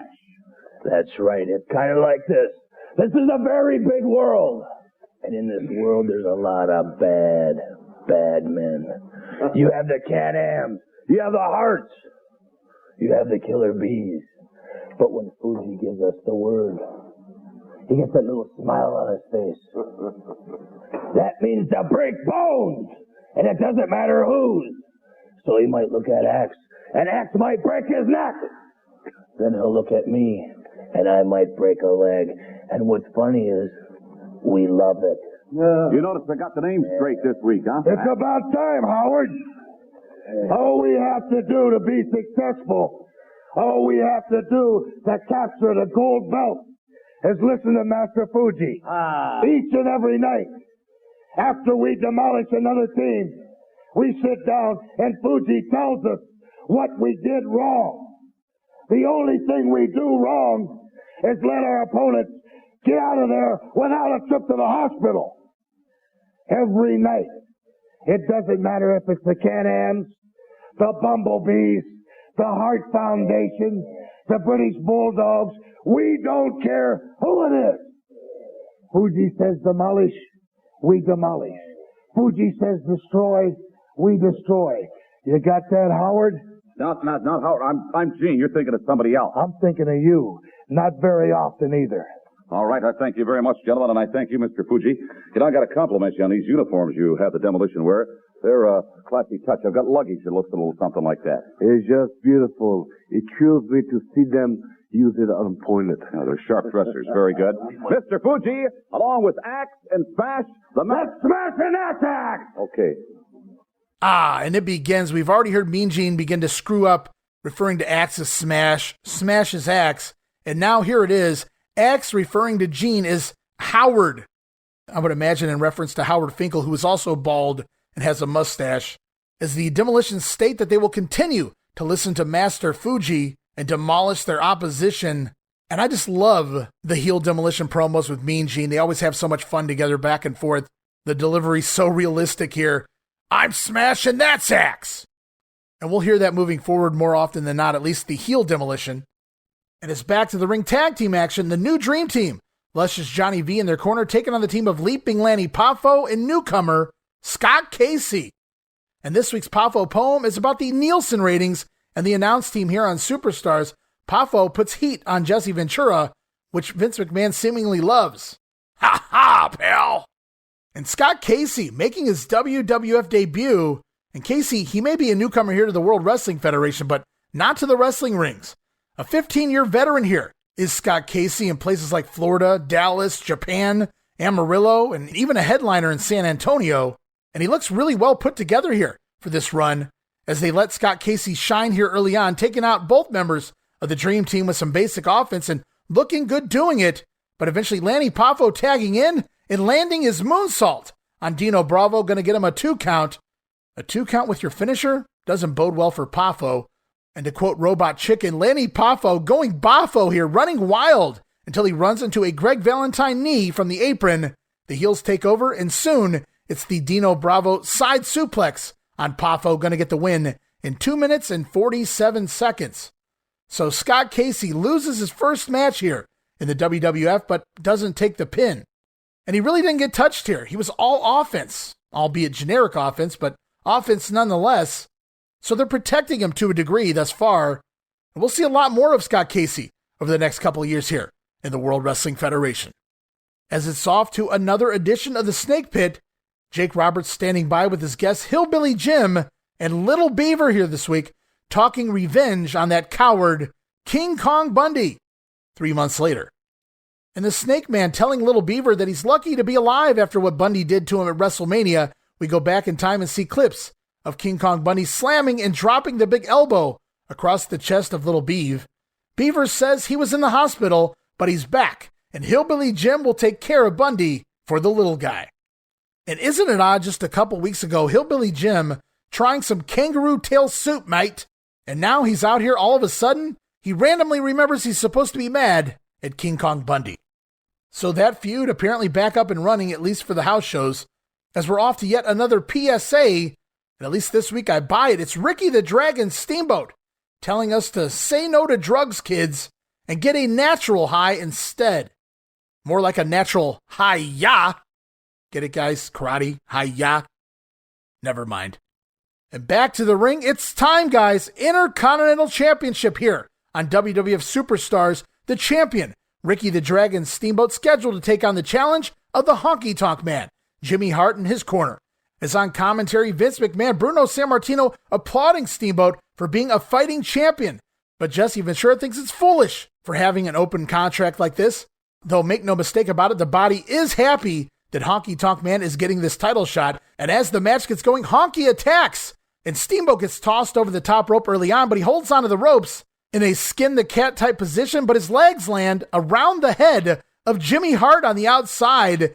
As Steamboat hangs from the top rope, he catches Jimmy Hart in a head scissors out on the floor and clocks him before skinning the cat back into the ring. And then it's the Honky Tonk Man charging at the Dragon, but Ricky Steamboat with the backdrop, sending the challenger out to the floor as well. Really hot opening sequence there as the match gets going. And then it's Honky Tonk Man back up on the apron. Steamboat going to back suplex him back into the ring. And then a Mr. Perfect style rolling neck snap here by the Dragon as well. Steamer with a series of chops and eventually reverse rolling cradle. But the Honky Tonk Man kicks out at 2, sending the Dragon into the corner buckle hard, potentially hurting his throat. You guys have to remember that injured larynx that Steamboat suffered not too many months ago at the hands of the Macho Man. Honky Tonk Man going to take advantage by snapping the Dragon's neck across the top rope. The challenger then briefly takes over, but misses a middle rope elbow drop, maybe the biggest bump in Honky's career.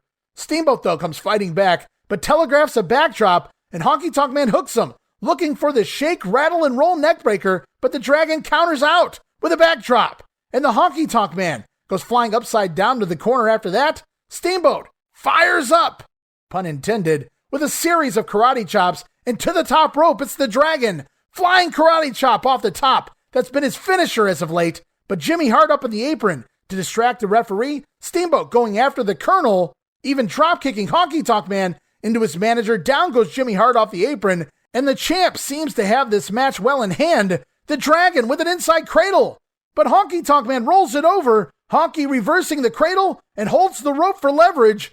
1, 2. Was that a 3? Looked like 2 to me. Weird ending, but holy shit!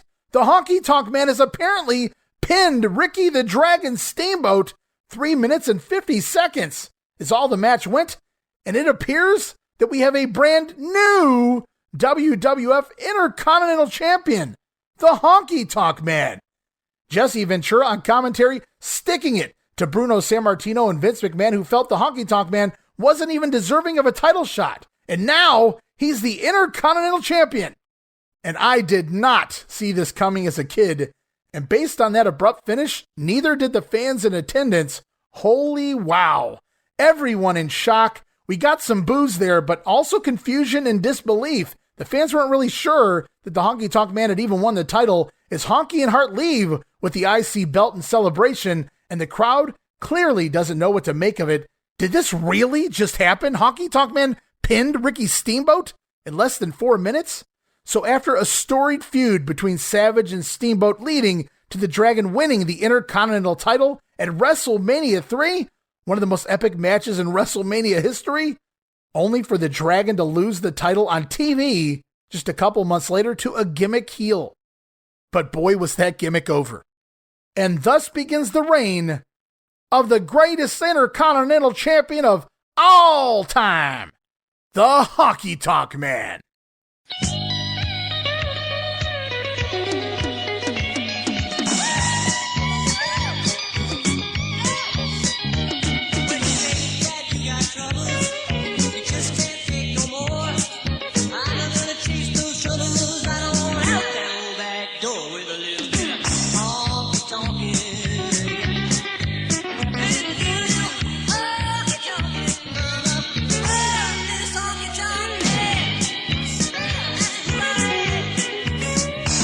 And I'm not going to deep dive into it like I initially planned, but I want to touch on the rumors here of the natural Butch Reed, who a lot of people have stated was actually the one selected to take the Intercontinental title from Ricky the Dragon Steamboat. The story goes, even from the Honky Tonk Man, that Reed no-showed a couple of events here, TV tapings, including this one where he was supposed to be given the IC title, and thus they had to go with someone else. They go with the Honky Tonk Man. Remember Steamboat going on a sabbatical to be with his wife and his brand new baby boy, Little Dragon. So the story goes they were going to take the belt off of Steamboat and give it to Butch Reed, but Butch Reed a no-show. So they look around and go, well, who's next in line? Let's give it to this guy over here. Let's give it to the Honky Tonk Man. Even Honky tells that version of the story. And I've heard Slick and Butch Reed go along with it as well. Neither one of them seemed as detail-oriented as the Honky Tonk Man was on the situation. A lot of people like to believe it. Many call it folklore. And a lot of people also point out, I've seen Butch Reed in that celebratory backstage video. The one where Honky Tonk Man wins the title and they celebrate with the heels. Butch Reed among those heels. Now I want to point out that was actually recorded at another taping. So Butch Reed was indeed missing in action from this set of Superstars tapings. So that part is true. I just find it hard to believe that they were going to put the IC title on Reed, who is clearly not getting over. And you might argue, well, maybe that title was going to get him over. I loved his look, and I've said it a million times. I loved everything Butch Reed did on the territories prior to this run. I'm in the minority here. I even enjoyed the natural character because I love the Sweet Daddy Siki thing. So I love the whole bleached blonde hair and all that other nonsense. I know Reed didn't, but I never once disliked Butch Reed in the ring, the character. But his wrestling here in the WWF has been the shits, to be blunt. Outside of one decent match with Tito Santana, I haven't been impressed with anything Reed has done here in the last 8-10 months he's been with the company. And I just can't see them putting the IC title on a guy who is simply not over at all. And again, that's coming from a Butch Reed fan. I love Doom. I was upset when Dusty Rhodes came back to WCW and immediately split up Ron Simmons and Butch Reed. I loved the tag team of Doom as well. When Butch Reed disappeared shortly after Doom, I was like, where did he go? One of my favorites. Now, on the other side of the room, you have the Honky Tonk Man. In record time, one of the most over heels in the WWF's history, and he came in as a babyface. Think about that. This guy turned from face to heel in record time in the World Wrestling Federation because the fans turned him. Vince had no option. Then it appeared they had an upper mid-card heel character on their hands. Made for some fun TV, but this guy goes out there and gets himself over to the next level. The fans absolutely hate the Honky Tonk Man. You couldn't have picked a better heel to put the title on, especially with the Macho Man going babyface. I just don't see Butch Reed shoving Elizabeth down, getting us over as the Honky Tonk Man. Great promos, great character as the Honky Tonk Man. I don't really see Honky nor Butch Reed having good wrestling matches right now. And maybe I'll even give the slight edge there to Butch Reed, but where Honky lacked in wrestling skills, he made up for in everything else, as we'll even hear the babyface commentators point out over and over throughout his Intercontinental title run. So was Butch Reed supposed to get the IC title? A lot of people say yes, including those in the know, including those involved here.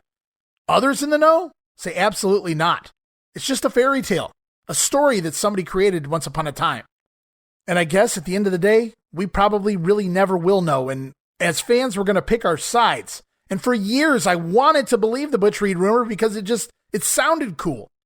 But barring what a few wrestlers have said, everything points to the Honky Tonk Man.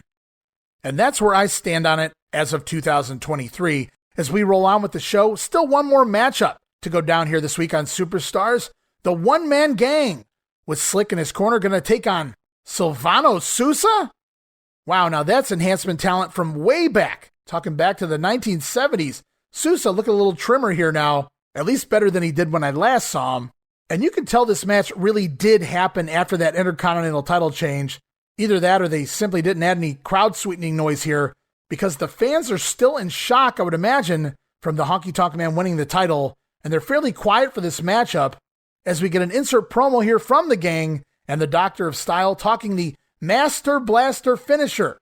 Slick says that they could talk about it, but seeing is believing, brother. And it's off to the ring as the gang attacks Sousa, beating him down and delivering that Master Blaster, that middle rope bulldog thingy the gang does. And it didn't even look pretty here, but the gang doesn't cover. Instead, he goes back up to the middle rope yet again, doesn't even bother to reposition Silvano Sousa. Instead, the gang trying to walk the middle rope very awkwardly before dropping a middle rope elbow drop to the back of the head of Sousa. Gang going to get the quick win here in 1 minute and 38 seconds. And we even hear the Slicksters turn out the lights, the party's over the line, though he doesn't sing it yet. And I'm still unsure why this Master Blaster is the gang's finisher, but it's never even the last move he does. He always finishes with that middle rope elbow drop instead. But I won't think too hard about it because they're going to change the gang's finisher here before too long. And no matter what it is, it'll be for the better. And as this episode of Superstars comes to a conclusion, the brand new Intercontinental Champion, the Honky Tonk Man, returns to ringside. Thank you very much, ladies and gentlemen. You're a beautiful audience. Thank you. I knew I could do it with your support. I knew you'd be behind me 100%. And I did this just for you. This is your belt. It's not mine. It belongs to you people. Thank you very much. Now I know what you want. You want to see the Honky Tonk Man dance. So turn the music on and let me give it to you. Woo! I can't believe what we're saying. I can't believe it. The Honky Tonk Man, the new Intercontinental Champion. All right, and Honky Tonk Man with IC belt in hand, holding it up. Colonel Jimmy Hart by his side comes back out to thank the fans for their support. What a beautiful audience. He says that he won the Intercontinental title for the people. The belt is for the fans. What a heel. Let's hear it again for the brand new Intercontinental Champion, the Honky Tonk Man.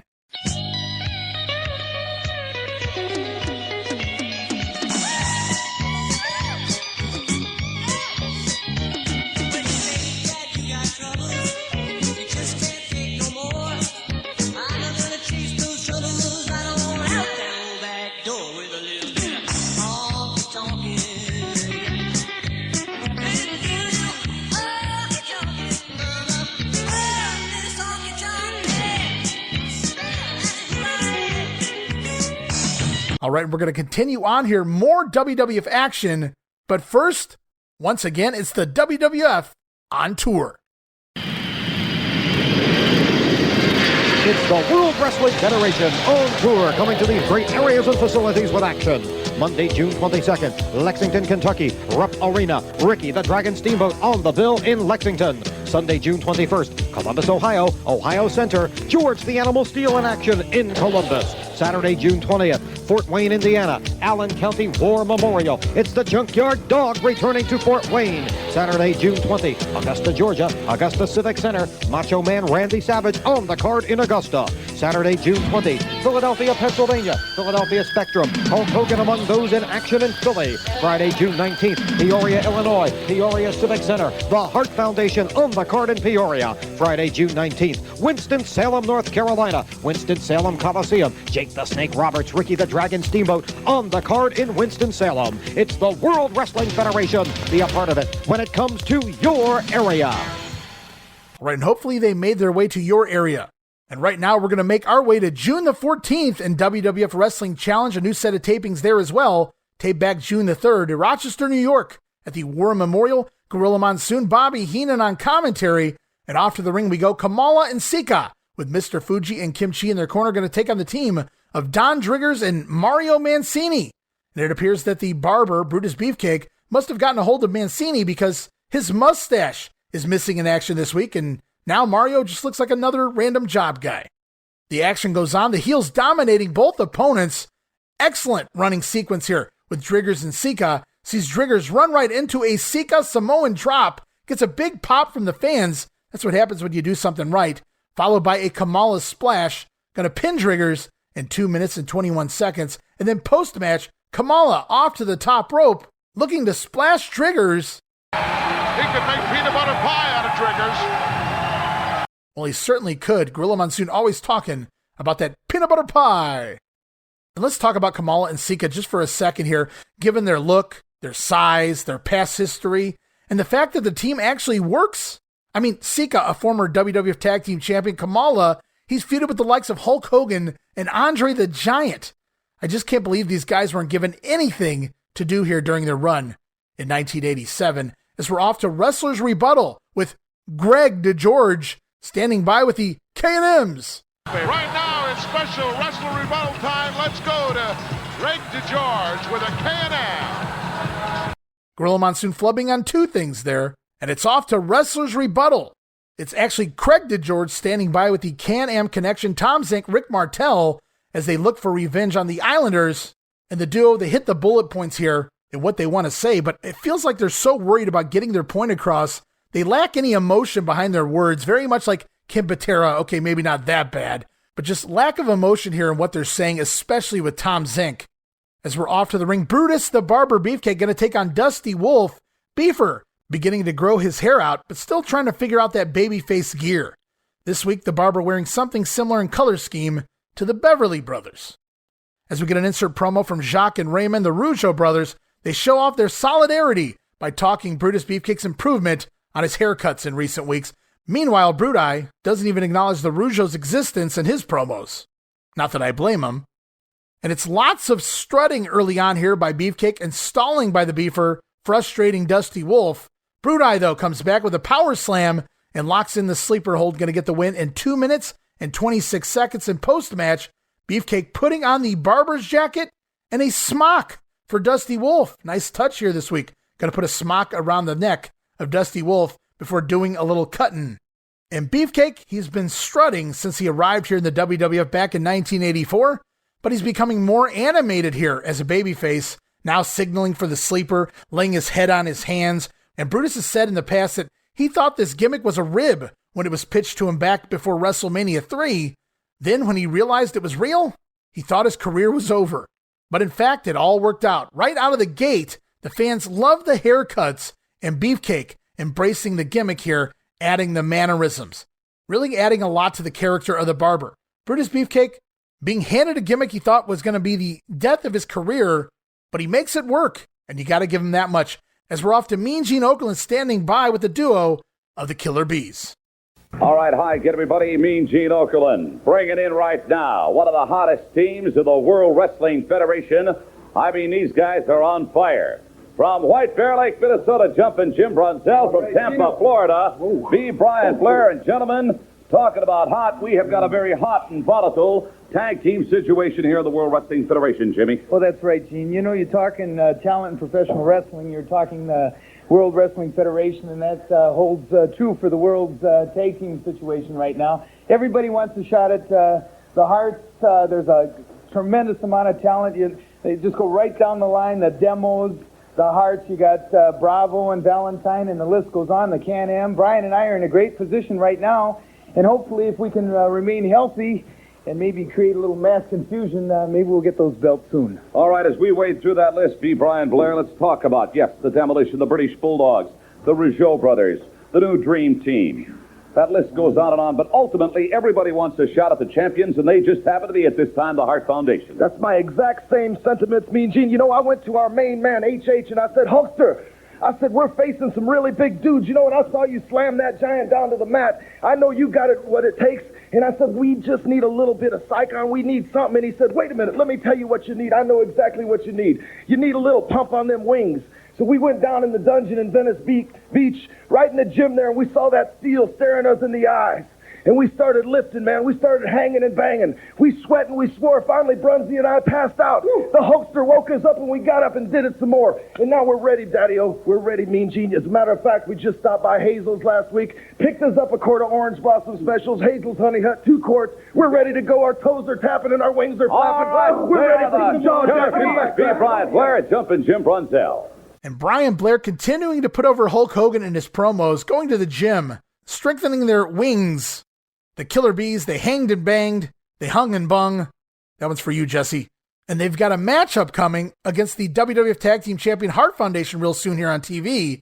So we'll see if all that hanging and banging helped the Bees out. Then it's back to the ring for Killer Khan, taking on Eric Cooper, of course, Mr. Fuji in the corner of Khan. Khan gets down into the sumo stance to start with here before we hear the war cry screams of the Killer as he chomps and stomps poor Cooper down to the mat.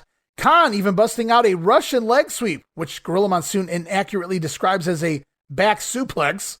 Also, Khan busting out a thrust kick and a backbreaker, which Gorilla also refers to as a gut wrench backbreaker. Gorilla 0 for 2 here in the moves here in this match with Khan. One thing nobody can mistake, it's a flying knee drop off the top rope by Killer Khan. Going to score the win here in 1 minute and 56 seconds over Eric Cooper. And Khan's offense was almost all chops and stomps. But man, he could pull some cool shit out of nowhere when he needed to. That Russian leg sweep, those thrust kicks to the chin, you just don't see him coming. Killer Khan continues his undefeated streak as we continue on here into the summer.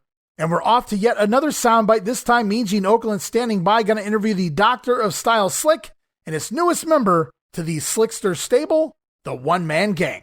All right, stay tuned. There's more exciting action right around the corner here as the World Wrestling Federation at its very best continues. This band, the Doctor of Style Slick, come on in. Always very nattily attired. You must make some of that real big money. But Slick, you know, I must compliment you. You really astounded me when you brought Butch Reed to the World Wrestling Federation.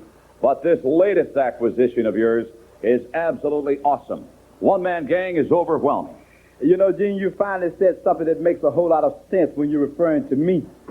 And you know, to tell you the truth about it, I'm overwhelmed, I'm ecstatic, I'm overjoyed, I'm elated about the One Man Gang. Come on in, brother, let them get a real good look at it. Like a house. At the big 747.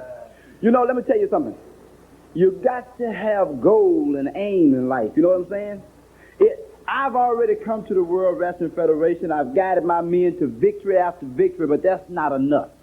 The ultimate in professional wrestling is to have the World Heavyweight Championship. Right. And I'm convinced this is the man that's going to do it for me. You know, I've got to say one thing, One Man Gang, you're not the average dude that we meet on the street. As a matter of fact, you're very big. Just exactly how tall are you? Well, Mean Gene, I stand in at 6'9", and I weigh in at 450 pounds. And this man's got what I like. He's got the green. He's got the money to pay me, to feed my body, to take me out and treat me right. I'm going to tell you, Mean Gene, I'm on my way to the World Heavyweight Championship held by Hulk Hogan. What every man in the WWF wants, and I'm going to get it. You can bank on it. All right, I thank you. Very impressive. One of the biggest men in all of professional sports today, the One Man Gang, is managed by the Doctor of Style Slick. Stay tuned. We're right back. Slick stating the One Man Gang is the man that will bring him the WWF title held by Hulk Hogan. What does that make Butch Reed? No, seriously, if you think about it from a realistic point of view, I'm standing here as the One Man Gang's manager, referring to him as the next WWF champion. What does that make Butch Reed or even Nikolai Volkov for that matter? How do they feel when Slick has pegged one man in his group to be the only guy in his stable that can take out the WWF champion Hulk Hogan? And then it's back to the ring. More action. Junkyard Dog here on Challenge, going to take on Steve Lombardi as we get an insert promo here from Slick and Nikolai Volkov, who plan to send the dog back home again. Dear God, no. Please don't let this be a match on TV. Nikolai Volkov and the Junkyard Dog? No, thank you. Back to the action. It's the JYD with headbutts and the big thump power slam. Going to put Steve Lombardi away here in 2 minutes and 12 seconds. The dog is back. And the push is over. And the show will roll on. Craig DeGeorge standing by with the Outlaw, Ron Bass.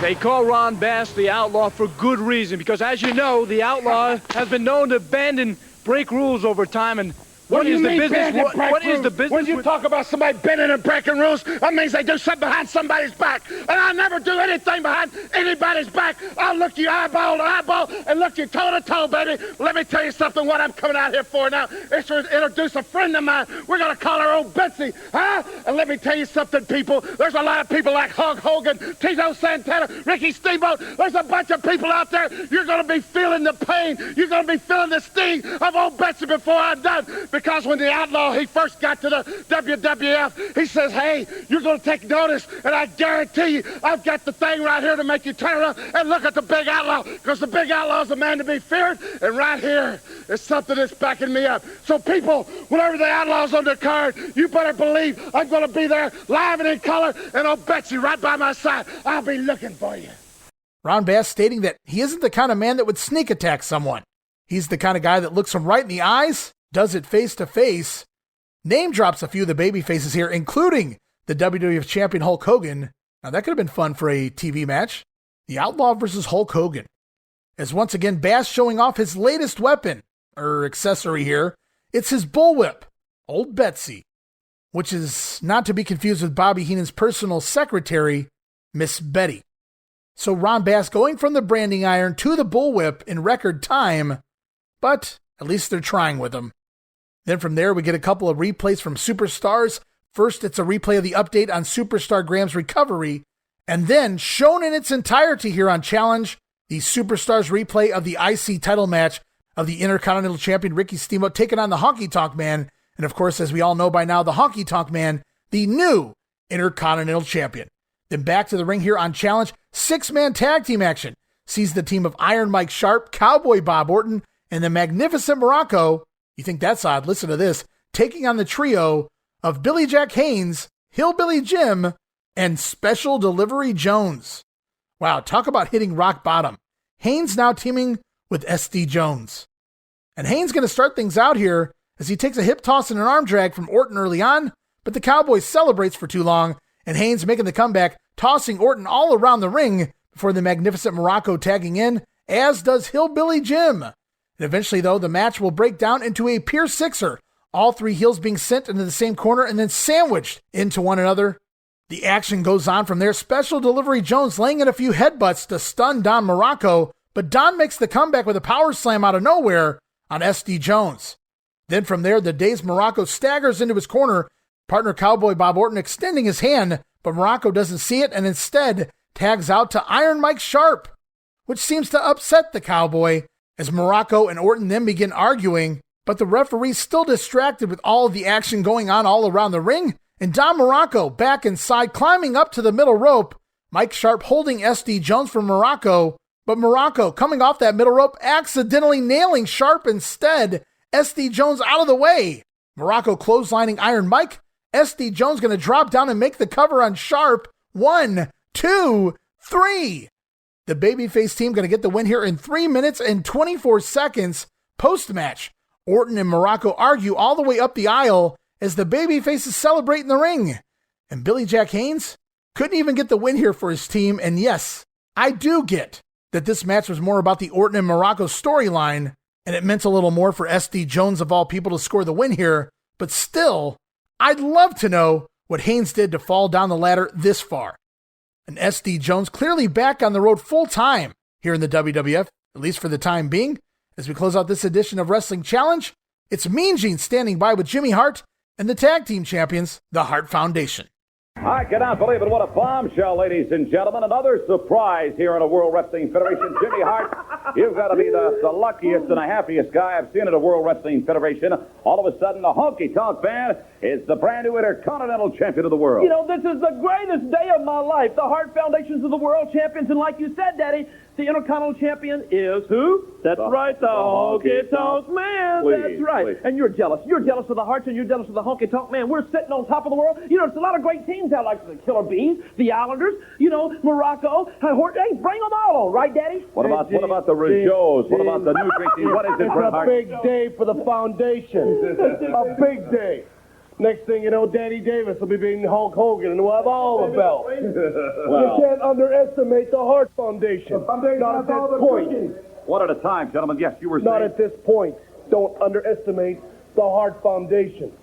Now let's talk about the teams. Let's talk about the Rougeos. Yes, and the British Bulldogs. Deal. The Bulldogs. They were a good team. Okay, we'll give them that much credit. They were a good team. Wait a minute. The Killer Bees. You know what the Killer Bees are? They're red hot right They're now. nothing more than two ruthless cheaters.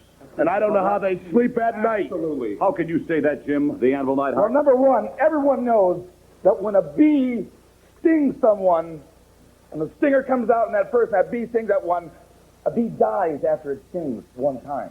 Everyone knows that fact, right? That's right. And we've been stung once, and that's enough. Never going to happen again. Yeah, Never say never. dead Never issue. say never. Yeah, never say never, but they bring the masks out. Look at, Jimmy, what do we have to do to beat the Killer Bees? Do we have to put masks on too? No, we don't. We don't have to hide our pretty faces. Let's talk about other teams. What other teams you want What to talk else about? do you want to talk about? You want to talk about the Can-Am? Oh, What do you want to talk about? You want to talk about the Can-Am? You can talk about them. You threw me for a loop with the pretty faces, but go ahead. You want to talk about the Can-Am? I don't want to talk about the Can-Am. What about Demolition? Hey, I like them. Well, what about the Demolition? I like them. They're a little off the wall. They're a little like you guys. You're jealous. There's favoritism right there. Yeah. Something else you brought up, too. You yeah. knocked Danny Davis, a referee, right? What happened when we got scored by the dead gum Killer Bees? Why didn't the referee put his hands and check these guys out? How What about the dog? What about the dog? Yeah. What about the dog? Matilda? Yeah. Well, they're just a little dog. The dog is not going to do you any harm. Let me tell you something. There's a lot of people out there that better get used to the fact that the Hart Foundation will be the world champions for a long, long time. All right, I thank you, Bret Hart, Jim Neidhart, Jimmy Hart. They are, indeed, the Hart Foundation. And Jimmy Hart just eating it up here. The Hart Foundation, the tag team champions. Honky Tonk Man, now the Intercontinental Champion. And once he inherits the Glamour Girls, Hart essentially owns all of the WWF titles besides the big one. Dude. Jimmy Hart even teasing Dangerous Danny Davis taking the WWF title from Hulk Hogan. And I said it with Outlaw Ron Bass, but oh man, Davis versus Hulk Hogan? Now that would have made for an awesome match on Saturday night's main event. Hart Foundation also mentioning the Killer Bees here in the promo, referring to them as cheaters when they use those masks. Well, they're not lying. And the Harts, they'll be facing the Bees here very soon on TV. As we close this week's edition of Challenge, we see that locker room celebration that I referenced of the Honky Tonk Man's Intercontinental title win. And surprisingly, it's the Macho Man Randy Savage, the first person to congratulate Honky there, which is a little odd after Macho making it clear that he wanted to be the one to dethrone Ricky the Dragon Steamboat, even preventing Hercules from beating Steamboat on Saturday night's main event. Here the Honky Tonk Man wins the title, and the Macho Man the first one to greet him. Congratulations on beating the Dragon. Also, as I mentioned, interesting, the natural Butch Reed shown in this celebration shot as well. Make of that what you will, as we're off to one more piece of business here this week on The Grenade. It's Primetime Wrestling for June the 17th. That's right, a special Wednesday edition here this week, hosted yet again by Gorilla Monsoon and Bobby the Brain Heenan, as we're off to Bobby the Brain Heenan talking about acquiring the Islanders. Tell me something about your acquisition of the Islanders. Everybody's talking about that now. Well, that's what we want to know. We're here to enlighten you the changed these guys. They were nice guys. They were happy-go-lucky men from the islands. What went wrong with them? They're going to make some money now. They're not going to be laughed at by people. I assume you're thinking that everybody thinks that they weren't making any money. Now they're going to make big money. Big money. And you're going to get a big part of it, right? Why? We'll be right back. And so the Islanders started off as just a couple of happy-go-lucky island guys, but they're gonna make money now. The Brain touting his latest addition to the Heenan family of Haku and Tama, or Toma, take your pick. Primetime rolls on. We come out of the new Dream Team match. They get that win over Roma and Powers. We're gonna hear what Bobby Heenan and Gorilla Monsoon have to say about the new Dream Team, as well as Brutus Beefcake. No substitution for experience and cunning and connivery, so to speak. You see, if Brutus Beefcake was still a member of that team, the match would still be going on. Greg would be in there doing all the work. He'd be standing on the apron adjusting his bow tie. They had to dump him. They had to dump him. Had to dump him. For your information, it was Brudi who left the Dream Team. Oh, he'd like you to think that, but no, they dumped him. Dumped him. What a fountain of misinformation you are at times. You don't have a clue Dump what's going on. You're having a lot less pain this week, too, I noticed. No, it isn't. It's still bothering me quite a lot. I'm just gutting it out. Gutting it out. Give me a break, Brain. You're just unreal. And I love the line there, Bobby Heenan. If Brutus Beefcake was in this match, the match would still be going. The Hammer would be doing all the work, and Beefcake would be over there adjusting his bow tie. Great lines by the Brain, as always. Meanwhile, Gorilla Monsoon claiming it was Brutus Beefcake who left the Dream Team. I guess gorillas have short memories, so we only have to go back to WrestleMania 3 to see the Dream Team, the new Dream Team, ditch Brutus Beefcake. But we're not done yet. We have more sound bites lined up here on Primetime Wrestling. Coming out of a Ken Patera promo, Bobby Heenan continuing to respond to the ex-con, number 59919. Well, Brain, Kenny said it all. When the going got tough, you took a little hike ski for yourself. I'm going to make it real simple. And I hope somewhere in this United States of America, Mr. Patera is watching. Probably is. I don't care about you paying your debt to society. I don't care about any of that garbage. You walked out on me when you got in trouble. When you couldn't control yourself as a citizen, and you can't handle yourself properly, then we separate right there. I could care less if your wife had to take and wash or get 5 or 6 jobs. I could care less if your little kids had dirty diapers or pablum smeared all over their face. I'm a businessman. When you cease to not be productive anymore for me, you're gone. You're dumped. And when you got in trouble, that's what happened, pal. I dumped you. And if you think you're going to get away with putting a belt around my neck and trying to decapitate me, it's not over yet. Not by a long means. For him. Now, getting back to you. I'm glad that you weren't around managing when I was at the height of my career, because I wouldn't have liked to have even had the thought of someone like you handling my affairs, someone who would walk out at the first sign of any kind of a problem whatsoever without giving it any consideration at all, just take a hike, walk away from the situation. Would you do that to Benedict Arnold? You probably would. Would you do that to Bundy? You probably would. Would you do that to Race? I imagine you would. Wouldn't you? Would you just walk away from those guys as well? Let's put it this way. When they got into trouble, outside the ring and caused me embarrassment, then I look at it like they've walked away from me. They walked away from you. When Patera got in trouble and couldn't handle himself like a citizen, like a menace to society, then he betrayed me. That's how I look at it. Talk about menace to society. Yes, he is. I'm judge and jury and executioner. Well, you were the one who was just about executed as we take a look at that horse collar that you're still wearing. We'll be back with a Barber in just a moment. And a couple of sound bites there spliced together going into and coming out of a commercial break. Bobby Heenan taking none of the blame for Ken Patera's shortcomings, nor should he. Heenan referring to their relationship as a business deal, and Patera will pay for what he did to Bobby's neck at the debate. Gorilla Monsoon asking Bobby Heenan, would he do that to the other Heenan family members? Leave them laying on the side of the road. And Bobby Heenan once again explaining, when Patera got in trouble, it was Ken walking away from Bobby Heenan. It wasn't Heenan walking away from Ken Patera. He broke the contract. He betrayed the Heenan family. It cost Bobby Heenan money. This was a business deal after all. Ken Patera made the decisions that he made, not Bobby Heenan. It wasn't his job to keep in touch. And while cold-hearted, Bobby Heenan bringing up a lot of good points here, it was strictly business. Next soundbite sees us coming out of the Brutus Beefcake Tim Patterson matchup. The duo going to have a little fun with the name Patterson. Brutus Beefcake, the barber he likes to be known to nowadays, is coming up right now. I don't suppose that this gentleman that he's facing is going to cause him too much of a problem. Is this any relationship to the former Intercontinental Champion Pat Patterson? Who, Louis Patterson? Jim Patterson is the opposition for Brutus Beefcake. Tim Patterson. Tim. I don't know who's related to who. Or is this one of the goofs that came out of the Terry Garvin school? Probably. Anyway, Terry let's Garvin go to School of Self-Defense. Let's go to ringside. Right. So they referenced Pat Patterson there. Was Tim Patterson any relation to Pat? Highly unlikely. Perhaps Louis Anderson. Of course, they're talking about Louis Dondero, obviously Patterson's longtime partner. And of course, they close it with who else but Terry Garvin from that School of Self-Defense. Gorilla and Bobby always taking shots there at specifically Terry Garvin, sometimes Pat Patterson, even Louis Dondero. They knew what they were doing, and they really never broke character, which is surprising with some of the things they say from time to time. As we close out this edition of Primetime, we got one more soundbite here for you this week on the Grenade. Bobby Heenan for the second week in a row wanting to wrap the show up once again. And Brain, you are in the calendar. And I know I am. Well, let me wrap it up again this week. Well, go ahead. Well, you've seen another program of primetime wrestling that I had to put up with this man here. And next week, right here, next Wednesday, you're going to see... Next Monday. We're going back to our regular next Monday night. See y'all next Monday. Wait a minute. You don't tell me these things just like that, do you? Well, it was only special for this week for Wednesday.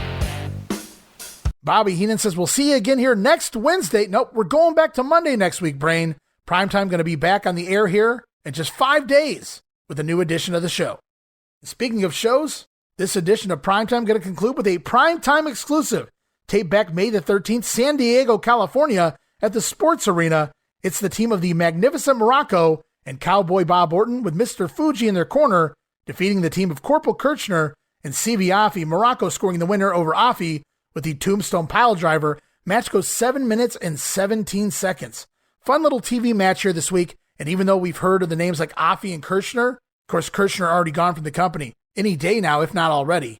I'm surprised they didn't play up the dissension here between Morocco and Orton, but they give him a win over some of the upscale preliminary guys who at one point or another, both of these guys, Afi and Kirchner, were given attempted pushes here in the WWF, and I actually liked Corporal Kirchner. CV Afi never really worked for me. And that'll wrap it up this week. We're all done with the grenade here this week, guys. I want to thank you guys so much, all of the loyal listeners, for sticking with the show. We're now in the middle of June TV here in the World Wrestling Federation in 1987. Another couple weeks of June TV coming your way next week. We're going to see the fallout of the brand new Intercontinental Champion, the Honky Tonk Man. So much more coming as the summer continues on in the year of 1987. Promotional consideration paid for by the following. August 19th, Admiral Harold Burns Jr. programs a devastating attack. Dad says... You sank my battleship. Battleship and electronic battleship from Milton Bradley. Okay, guys, and that's going to wrap it up this week here for the Wrestling Memory Grenade. Episode 84 in the books, episode 85 right around the corner as we continue on with the month of June TV and the World Wrestling Federation. Lots to look forward to, including the debut vignette of the $1 Million Man, Ted DiBiase. Just one of the many things to look forward to next time here on The Grenade. And a reminder, you guys can follow us on social media. You can follow me on Twitter at Wrestling Grenade. That's at RASSLIN Grenade. Also follow and like us, Facebook.com/Wrestling Grenade. And you can even subscribe to our YouTube channel over at YouTube.com/Wrestling Grenade. New videos going up all the time over there. And last but certainly not least, I appreciate if you guys have a few bucks laying around, show your support, help keep all of the WrestleCopia shows up and running by joining that $5 all-access tier over at patreon.com/WrestleCopia. Again, the address, patreon.com/WrestleCopia.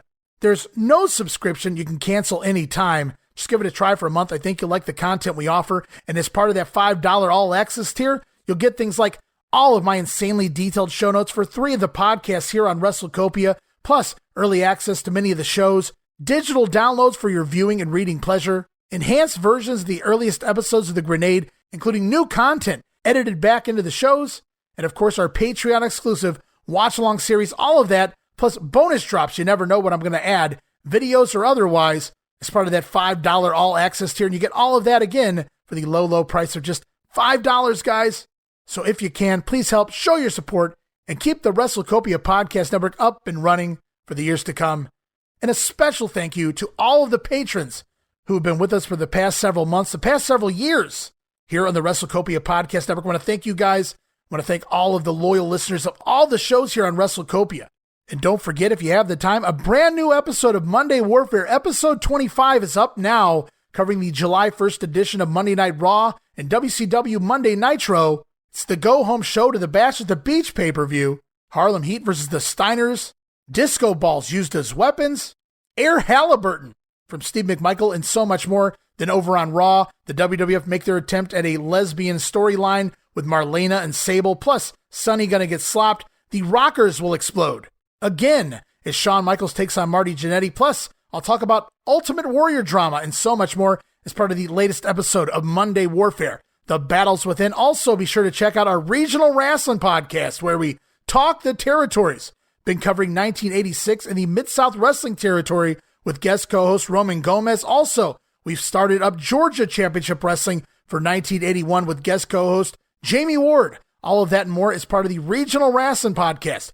And of course, as always, I'll be back here next week on the Wrestling Memory Grenade as well, as we continue on with June 1987 and the World Wrestling Federation. So until then, this is Ray Russell saying from pillar to post and coast to coast, you pull the pin and we'll pick up the pieces right here on the Wrestling Memory Grenade.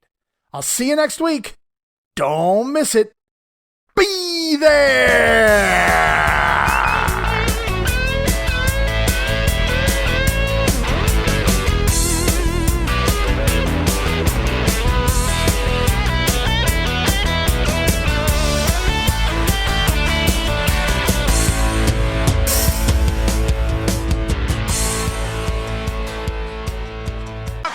Into the ring, I can't believe it. The new Intercontinental Champion, the Honky Tonk Man. Thank you very much, ladies and gentlemen. You're a beautiful audience. Thank you. I knew I could do it with your support. I knew you'd be behind me 100%. And I did this just for you. This is your belt. It's not mine. It belongs to you people. Thank you very much. Now I know what you want. You want to see the Honky Tonk Man dance. So turn the music on and let me give it to you. Believe what we're saying. I can't believe it. The Honky Tonk Man, the new Intercontinental Champion.